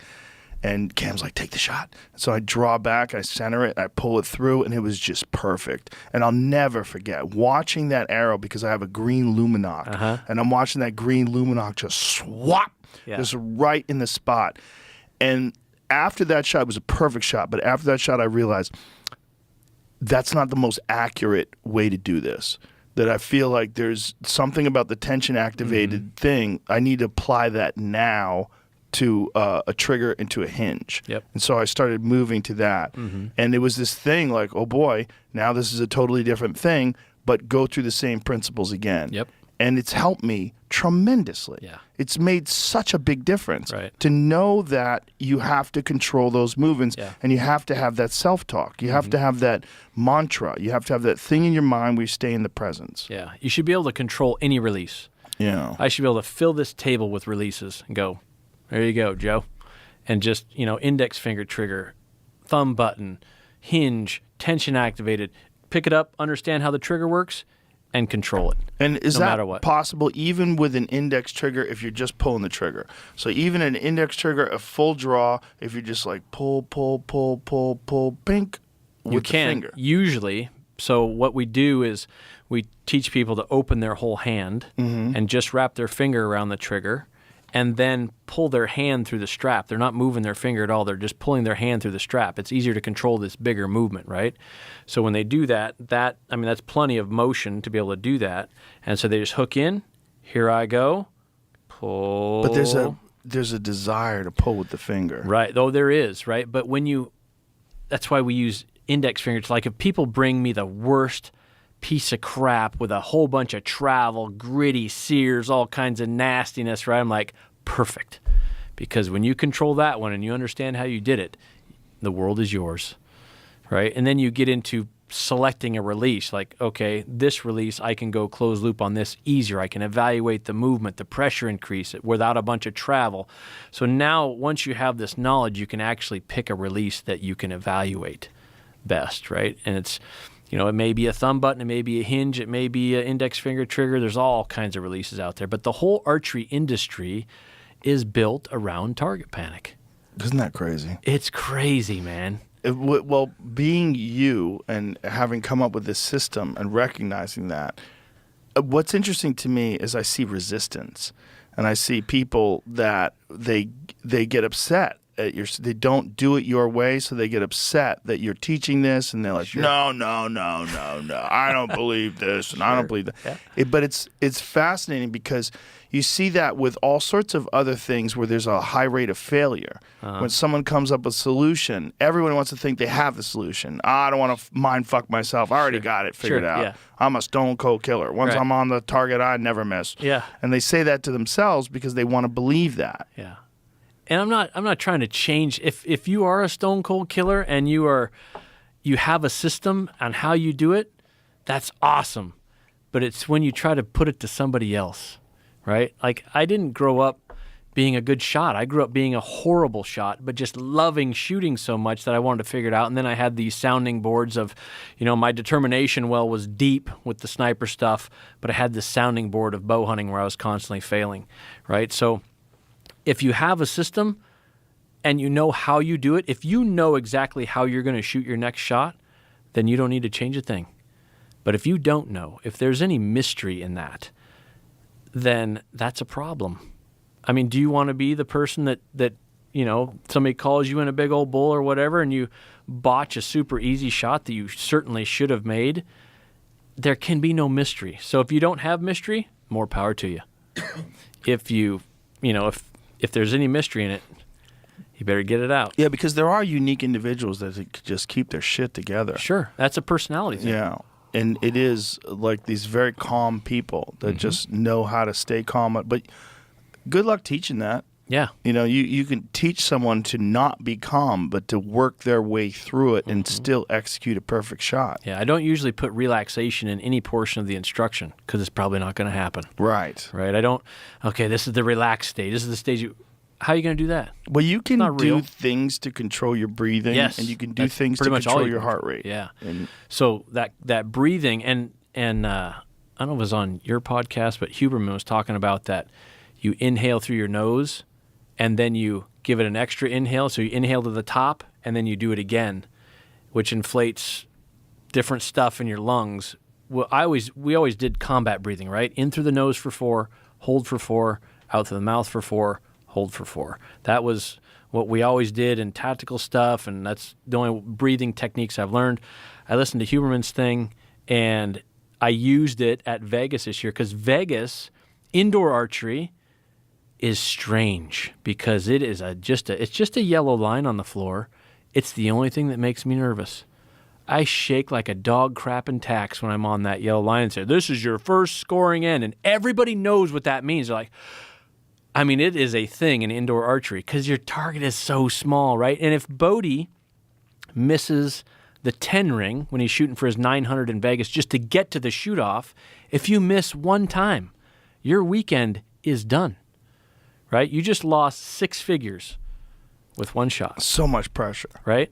So it's just indoor archery, and I shoot bare bow, right? And it's very competitive, but it's not, I mean, I can miss, I don't have to hit the 10 ring every time, but for some reason, I don't know if it's the expectation, but I shake like crazy in indoor archery, and I invite it, right? I'm like, yeah, this is a concentration test. Now I'm getting through my freaking mechanoreceptive trigger no matter what. I mean, you see people shoot their name tags and shoot them into the bleachers, and dude, it's crazy. It is a massive shit show in indoor archery. It is amazing what that yellow line does to you on the floor. But if you listen to your body when you're on that yellow line and it's for score, you can learn so much, right? Like I get to shoot at Lancaster, I get to shoot 60 arrows in a day on that line. And Vegas, I get to shoot 30 arrows a day, right? You get to shoot 1, 2, maybe 3 arrows a year at Big Bull Elk, and that's more than most people get, right? Most people get 1 shot in 10 years. How in the world do you practice what's going to happen to your body? So getting on that line in indoor archery, I highly recommend people do that. And, shoot it for score. Put some pressure on yourself, right? There's a lot of money at stake with these things, and it's just, I can't find it anywhere else. But after doing Huberman's breathing technique, that was pretty cool this year. It was different. And I watched that, for some reason, I watched it right before I was on the line in Vegas. So what is the specific thing that you do? So you breathe in through your nose to the top, and then you give it an extra. And you'll feel the tension, right? And then it's a long exhale through the mouth. And it's I'm sure it does the same thing that combat breathing does, that box breathing, but it worked better. And it's faster, right? Box breathing is, you've got several 4 counts in there when you may not have enough time for that. So I found it very valuable. It was really cool stuff. Are you surprised that you're the only one that's put this to archery? That you've mapped this out, and we're talking about who knows how many hundreds of thousands of people are involved in competitive archery and bow hunting. Are you surprised that the amount of time that people have been doing this and the amount of time that people have been dealing with it? As you said, there's like an entire industry that's built around target panic, but that no one has ever gotten to the root cause of what this is and recognized that not only is this applicable to archery, it's applicable to all high-pressure situations where you have to physically perform. Right. So I think it was the perfect storm of the jobs that I had, right? Again, the sounding board of bow hunting, the job of tactical work. It's a rare combination. So I think I needed it the worst because I was not good. I was not in a good place in shooting. I needed it the worst, and that's what sent me down. I don't know why anybody didn't come up with that core problem. Because when you talk about it, and you talk about it to very smart people, they're like, okay, why didn't I think of that? I'm like, I don't know why you didn't think of that, but you didn't, and now it's copyrighted, so. But, I mean, thank God you did. You've changed the way I shoot, and I know you've changed the way a lot of people shoot. And I've talked to people that use your program, and I've talked to like Peter Attia, who's one of the most brilliant guys I know, is 100% all in on what you've taught, and not just with that, but also with pistol shooting. Sure. He's like, it's completely changed the way I shoot my pistol. Yeah. Completely changed my accuracy. The results have been phenomenal, and he's like, it's just so amazing that a person who, and I think it's really important that you experienced so much failure because you had to come up with a method. Yeah. You weren't like a natural. You weren't like a naturally calm guy who just like figures it out. You're just this stone cold guy that under pressure, your heart never beats over 50 beats a minute. It's not you. Yeah. So it's really kind of an amazing thing that sometimes you'll have these complex problems in these industries that are overwhelmed with people. It's not like there's a tiny amount of people doing it, but one person finds this doorway like, hey guys, there's a way out of this. We got to go this way. Yeah. And if enough people listen to you, again, it's one of the reasons why I want to talk to you about this. Like, you're going to have a whole fucking show on archery. Yeah. Yes, but no. Yeah. Because I think it applies to so many things in life. The ability to stay in the moment and not lose your shit and have in your mind the very specific task you're trying to do and think about that only, and do so with words. Do so in your mind with words. So even though your fucking heart is racing, Anxiety's at an all-time high. There's all this adrenaline. You still can execute. You still can do the thing that you want to do. Yeah, it's powerful stuff, man. It's powerful stuff, man. It really is. Does it feel shocking that you're the guy that's figured this out? I can't believe I'm sitting here talking to you right now, but yeah. So it's I don't know, man. I tried everything, but the problem is I only tried. Trying is not strong enough to override your central nervous system. And that's what most people are looking for. They're just trying to do it. I'm trying to get better. I'm working on it. This is not something you work on. Either you do it or you don't. But we just had to figure out what the problem was, and figuring out it's simple, but it is not easy. Yeah, simple, that's but a good not way easy. to put it. Do you find that applies to other things in your life? That you've used these principles in other ways, in other high-pressure situations? Yeah, well, coming into this studio and seeing how much culture you have, like, man, I've lived a very narrow life. So, I mean, my whole life has been about shooting. It's been about archery. Every job I've ever held has had to do with shooting. And it's, I use it, but I find decisions much easier now. I don't have to say, should I do this? Should I do that? What's the problem, right? Let's find out what is the actual problem, what's the depth I need to get to in this problem, and then has anybody solved it before? And did they blueprint it, right? So figuring out problems in your life is so much easier now because people figured out most things, right? They just didn't happen to figure this one out. So it's good for me, I guess, but I use it, but I'm a very determined person. I just didn't know where to put it. I've always been determined, but didn't know where to put it. So I have to show people, how do you manufacture determination? Like, how do you get enough determination to do your cold plunge every day, right? That doesn't just happen. You decide to do that. So where is your determination come from? What is your why? And my why was that HR that I was in. That was my why. I knew that was going to happen. I mean, it's probably going to happen. So you have to be ready for it. That's my why, and then it came to fruition, and here we are. But it's people got to figure out their why on what they're doing, and once they do that, they'll figure it out. Have you talked to people that have applied this stuff to other things, that have told you, like, this helps me with other things? Yeah, so we're trying to figure, I mean, I'm constantly racking my brain, like, how can I have the most impact? I've had a lot of impact on the shooting world. How can I have impact on other things? And I've had people tell me they use it for presentations. I've had them tell me they use it for closing sales. I've had them talk about, just how they use it in business. Maybe a CEO making a decision. Surgeons. Like I said, I had a surgeon come to me, and he said he completely changed how he instructs surgery after the signature test and after learning. He already knew open and closed loop control systems, but doctors seem to learn that stuff very early on, and it's not used that much in medical fields. So it's way back in med school. So they don't really, it was something they just kind of stored away and they don't think about it anymore. But now when they have to teach somebody how to do something and they see the right movement, they got to, how do I keep that person in that movement? Well, you got to know how to translate this. And it comes, guides use it especially, right? Hunting guides. You've seen guides that are like, shoot, shoot, shoot. And their client's like, oh my God, pah! And they, they just spent $50,000 on a doll sheep hunt, and the guide's yelling at them to shoot, shoot, shoot, shoot now, hurry up, right? Yeah. What's the client's mind going to do? They're going to go open loop like crazy. I mean, guides deal with a way over 50% miss rate in any field that they do.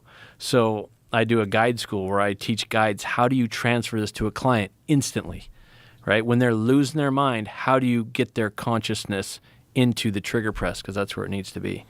So it's amazing how to do this stuff. It is amazing, and I really feel like this could be expanded. Sure. That you could expand this to many different things, and that you could come in and explain to, almost through archery, you could explain this to people, and they could apply it to other things in their life. Because I find myself using it in other things where I'm in high pressure situations where I just talk myself through it. And I stay in my words and in my conscious mind, and it makes a big difference. Yeah.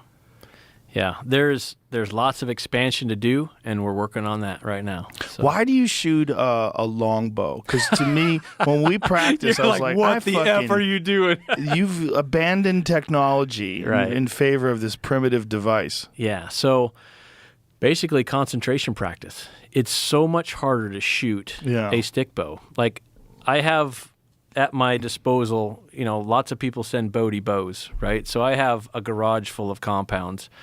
I shot my last critter with a compound in, I think, 2009. Actually, no, that's a lie. I shot a critter with a compound this past season just for, it was a particular type of bow that I wanted to shoot a deer with. So, but compounds in general, I shoot so much that they don't give me the challenge that I'm looking for. As far as, shooting, competing, I love to watch my arrow fly. It is mystical to me, like Ted Nugent, right? The mystical flight of the arrow, that's been real for me since I was 7 years old. So for me to control a shot with a longbow is the ultimate for me. And like I said, I mean, I do lots of elk calling. I call them in close. It's a very effective weapon in my hands, but a lot of people pick it up for the wrong reasons. They pick it up because they want the simplicity, they want the tradition, they want all that stuff, but then they lose any skill level that they have in their shot. And it's, I originally started shooting bare bow years and years ago with no sights because I could never put a pin on the target. So were you shooting a compound bow instinctively? Yeah. Yeah, I know Nugent shot like that for a long time. And that's where I got it from. I watched his Spirit of the Wild VHS tape when I'm like 10 years old. I'm like, I want to be like Ted Nugent. So I started shooting a compound bare bow, and I couldn't put my sight on it anyways. My mom bought me a Martin Lynx Magnum, and I had sight pins on it, and I'm like, I can't even, I couldn't even get these things. Oh, it was a nightmare. Shooting with your fingers, your brain's connected to your release. So it's just it's the ultimate challenge for me to shoot these longbows. And I've harvested lots of critters now, and I'm constantly using them for concentration practice. I just love shooting stick bows, man. It's so cool. I know the people that do it, the people that shoot recurves and traditional longbows, they say that there's nothing like it. They say that once you develop accuracy with that, that it's like Aaron Schneider, who's an amazing shot. Sure. He shot for a few years. Yeah. He only shot with a recurve bow because he wanted to show everybody that he could be just as effective as hunters are with traditional with compound bows and high tech equipment. Yeah. That he could do it with old school. It's a lot harder because, you imagine those bulls coming in, you can't draw it and hold it. Right. Right? So your timing of your draw is much more... How long can you hold your bow back at full I can draw? hold for about 30 seconds and shoot a controlled shot. But I'm shaking like a dog crapping tacks. Because what people need to understand is that a compound bow is very difficult to pull back in the beginning, but the nature of the cam system and the mechanics involved in it, it has a very high let-off. So a lot of bows have like an 80% let-off, which means, for the people just listening, it's 80% less hard to hold it than it is to pull it. Yeah. So when you're at full draw, I can hold it full draw for a minute and a half, 2 minutes, and stay there. As long as I'm not completely trying to be absolutely steady and aiming, like I can hold it full draw and just relax my arm and then lift it up and then go through my shot process, and I'm not compromised. Right. But you can't do that with it just gets harder and harder. Yeah. So your body mechanics come into play, and a holding position and all that stuff. And then there's this purity of traditional archery where people they don't want to shoot with a mechanoreceptive trigger. Like, they don't want to shoot with a clicker. They don't want to shoot with I've come up with all kinds of stuff: tab sear, grip sear, internal triggers, feather to nose, all this stuff. It's all in the online course. But people don't want to shoot it because they don't think it's pure, right? But they're really chasing the ghost. Like, I've come up with some new triggerless ways to shoot triggerless that are really cool, where we incorporate like a safety system, but it's very difficult to shoot a stick bow just by allowing your subconscious to tell itself when to let go. You are constantly dealing with pre-ignition movements.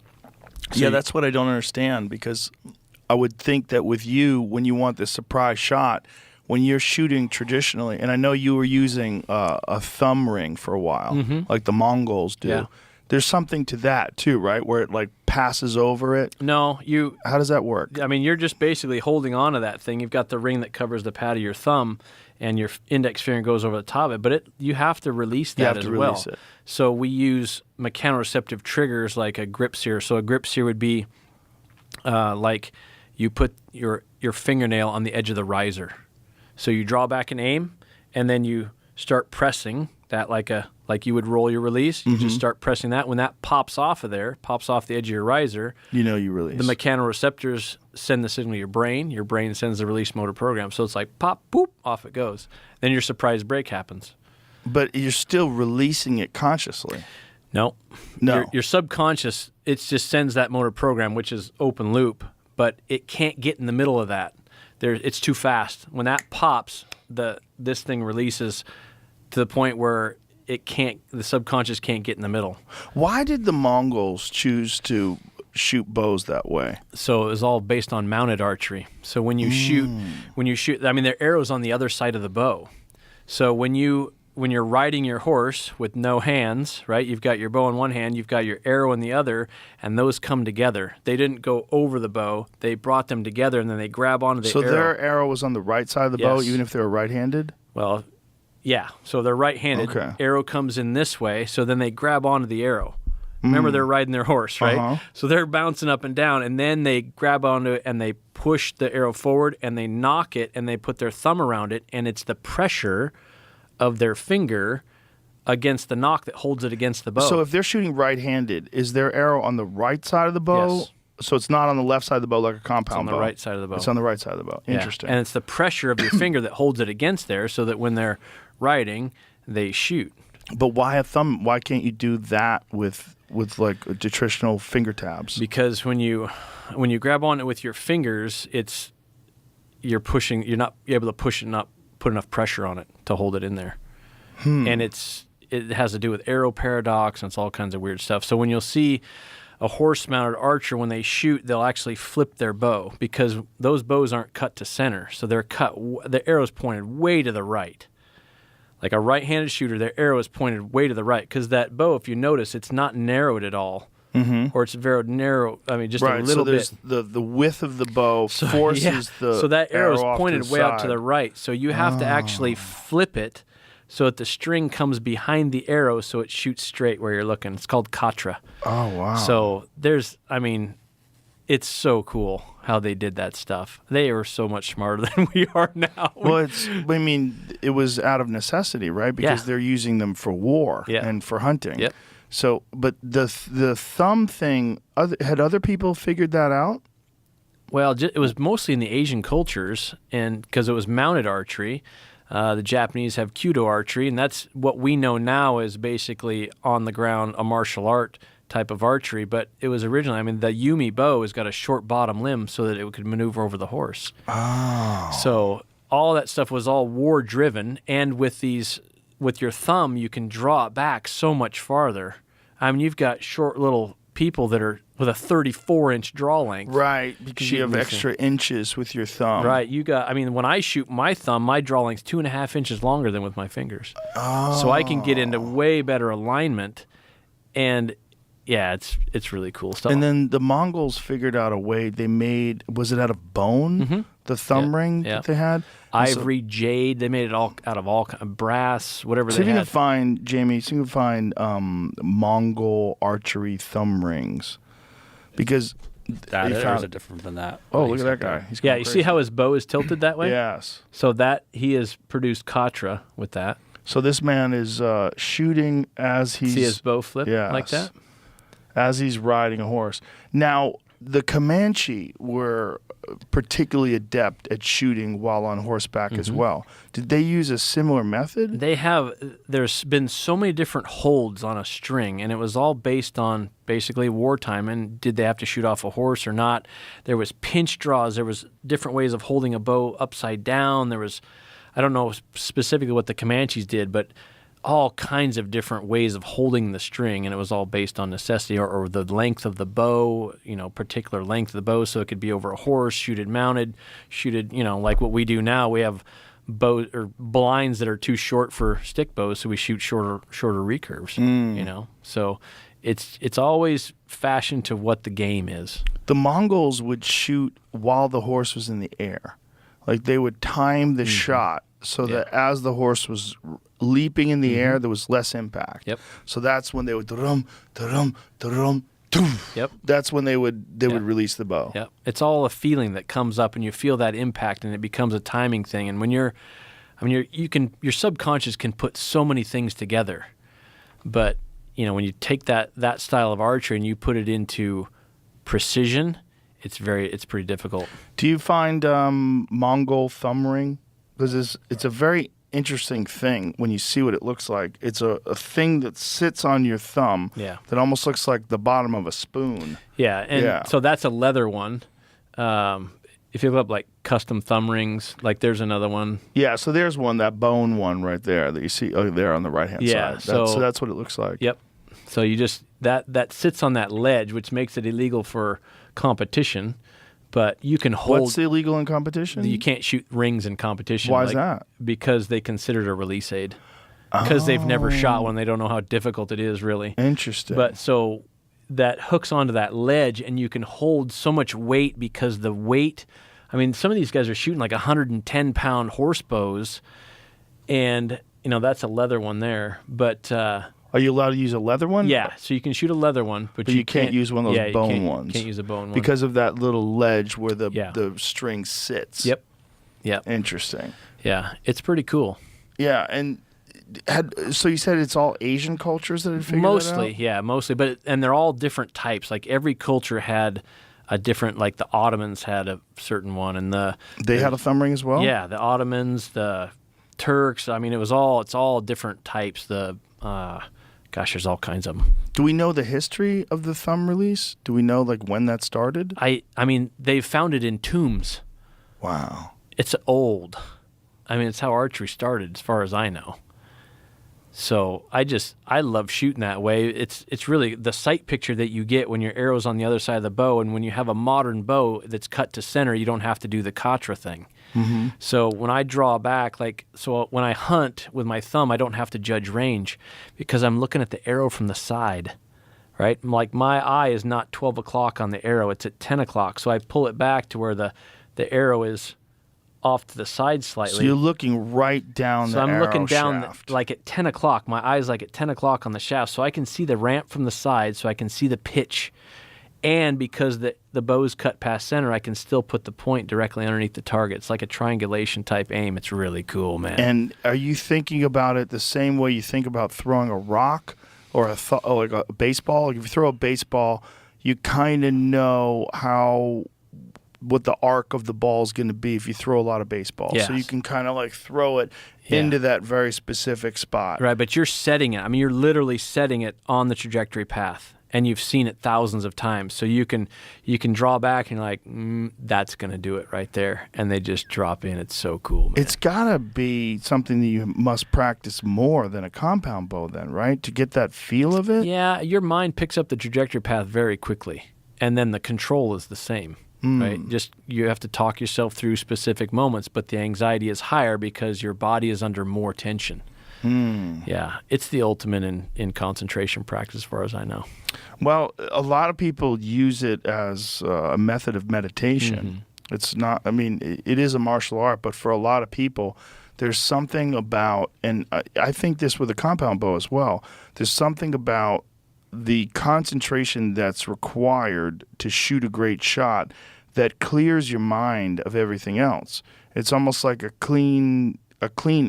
Like a cleaning of the subconscious and all the stuff that's bothering you. Yeah. Like you get out there, it frees your mind. Yeah. If you don't free your mind, then you're going to go open loop. Yeah. Right? So you're practicing clearing the slate every time, right? Every time that you knock another arrow, it's a whole nother thing, right? You got to make the same decisions. You got to do the same concentration. Yeah. All that stuff. So, yeah. It's a fascinating thing, isn't it? Yeah.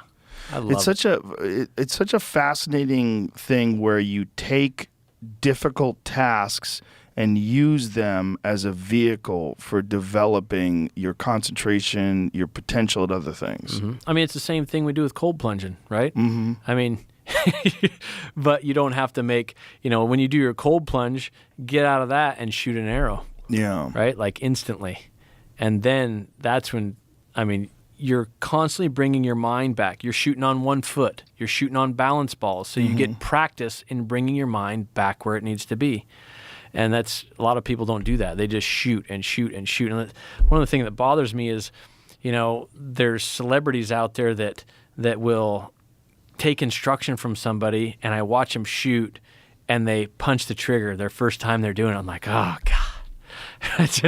So when someone's teaching someone how to shoot a bow, they always punch the trigger and they hit the balloon.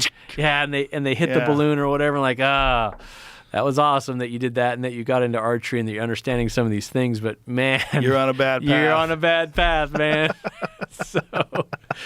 But the thing is, it's like it's very difficult for those people, if you have like an elite bow hunter, to explain that to this beginner they're giving a bow to. Yeah. They just want them to feel good about hitting the target. Yeah, and that's all good. That's all good stuff. It's just I analyze everybody's shots. I'm like, oh God. Right, I know. Well, it's just this thing where that this is going to lead down a very particular path that you've been and I've been and so many other people have been. Right. Like, you don't know what you're getting into here. Right.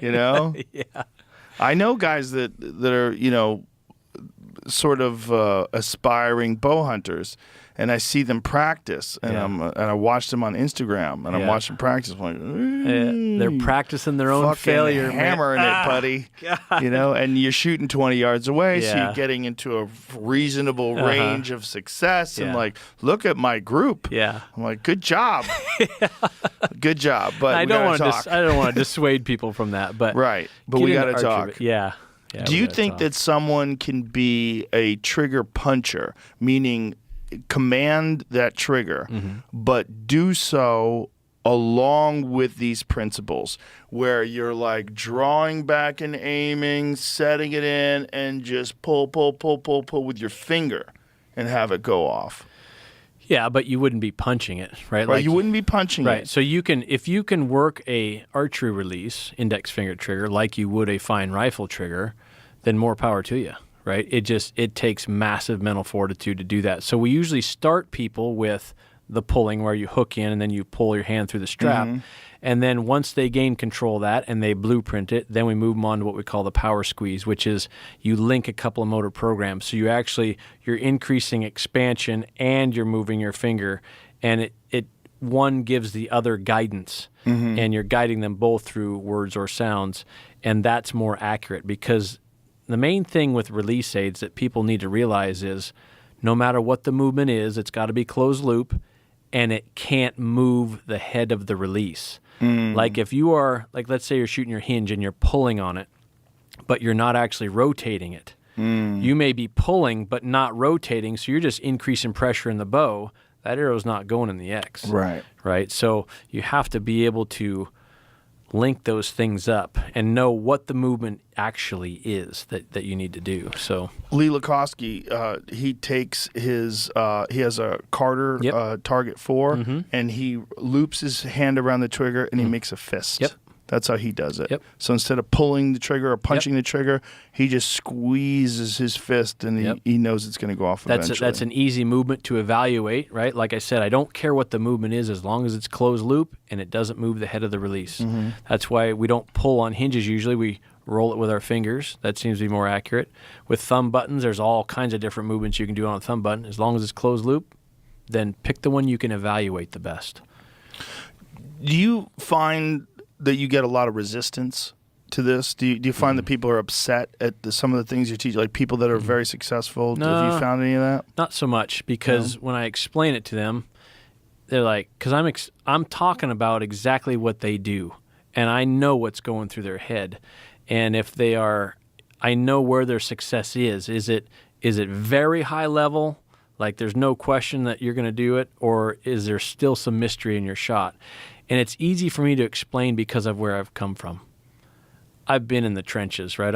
I was Right. not good at this stuff. I didn't, I don't think there are any natural born shooters. I think there are natural born decision makers, right? And that's where you get these determined people that make decisions, and they can be successful in their whatever their field is, especially if it's shooting or whatever. But if you don't have enough determination, and that's where young people fall off because they haven't seen the adversity. Right? They don't have the perspective. They don't have the determination to actually override their own central nervous system. So you see lots of little kids that start out punching the trigger, and their parents don't know what to do with them, and the kids just get frustrated, and then they leave, right? And archery just lost another one. Yeah. Whereas if you get them in control, then archery becomes this really cool thing that you can do, and you can be really good at, right? Maybe you're not good at other sports, but you can damn sure be good at archery if you know how to control your mind. Yeah, it doesn't require a lot of athleticism. No. It just requires very specific movements that almost anybody can get their body to do. Right. I think it's such a valuable tool for life. I really do. Yeah. I think archery in general, but concentrating on a specific thing that's difficult to do is so valuable for life. Right. Because if you can do that, it makes other things that seemed to be difficult before you encounter the extreme difficulty of archery, makes them seem easier. Right. I think that's the key to life, is to do difficult things. Because if you do really difficult things, it makes other things less difficult. Yeah, and there's now, you see it on the internet everywhere, right? It's becoming an industry. Motivation is becoming an industry. Yeah, it's a problem because a lot of these people are motivating people who haven't done jack shit. Yeah. That drives me nuts. When I see these people I'm like, what have you done? Right. I want to see you under pressure. Show me what you've done when your fucking back is against the wall. Don't just tell people what they can do. I want to know what have you. If I hear motivation from David Goggins, I'm like, okay, I'm listening. Yeah. He's done it. I hear motivation from Cam Haynes. That's a guy who's talking from experience. Sure. That's what I want to hear. Yeah. The problem with motivation is that there's a desire to be motivated. So there's people that want to meet that desire, and some of them are just unqualified. It's like bad martial arts instruction. There's a lot of it out there because people want to learn how to fight. And someone's like, oh, I know what I'll do. I'll teach people how to do martial arts. Yeah. But they don't even know what the fuck they're doing. So you see fake martial arts techniques. You have to research your instructors. Yes. I mean, if they haven't been there and done that, and if they haven't blueprinted it, then it's a problem. Yeah. Right? How long did it take you to blueprint the Shot IQ system? Because it's a very comprehensive system. For people that don't know, if you go to Joel's website, shotiq.com, there's a whole series of things that you have to go through and steps. And I'm going to be honest, I didn't go through most of them. Yeah. I went through some of them, and I kind of got the gist of it. But then talking to you, when you made me do the handwriting thing, I'm like, okay, now I understand what he's saying. Like, you have to be very specific about each individual fine motor skill that's involved in this. And I'm like, okay, I get it. Yeah. I mean, it took me a lifetime. On December 14, 2014 is when I realized the decisions that were made to make those 2 shots successful and conscious. And that's right after that, I'm like, okay, how do I blueprint this? What decisions do I need to make? When do I need to make them? And how do I carry them out? How did you go about mapping it out and writing this program? Because your program is so comprehensive. It seems like there was a lot of refining involved in this. It basically, I shot those. It all comes back to those 2 shots because I'm like, okay, I said this at this moment. I said this at this moment.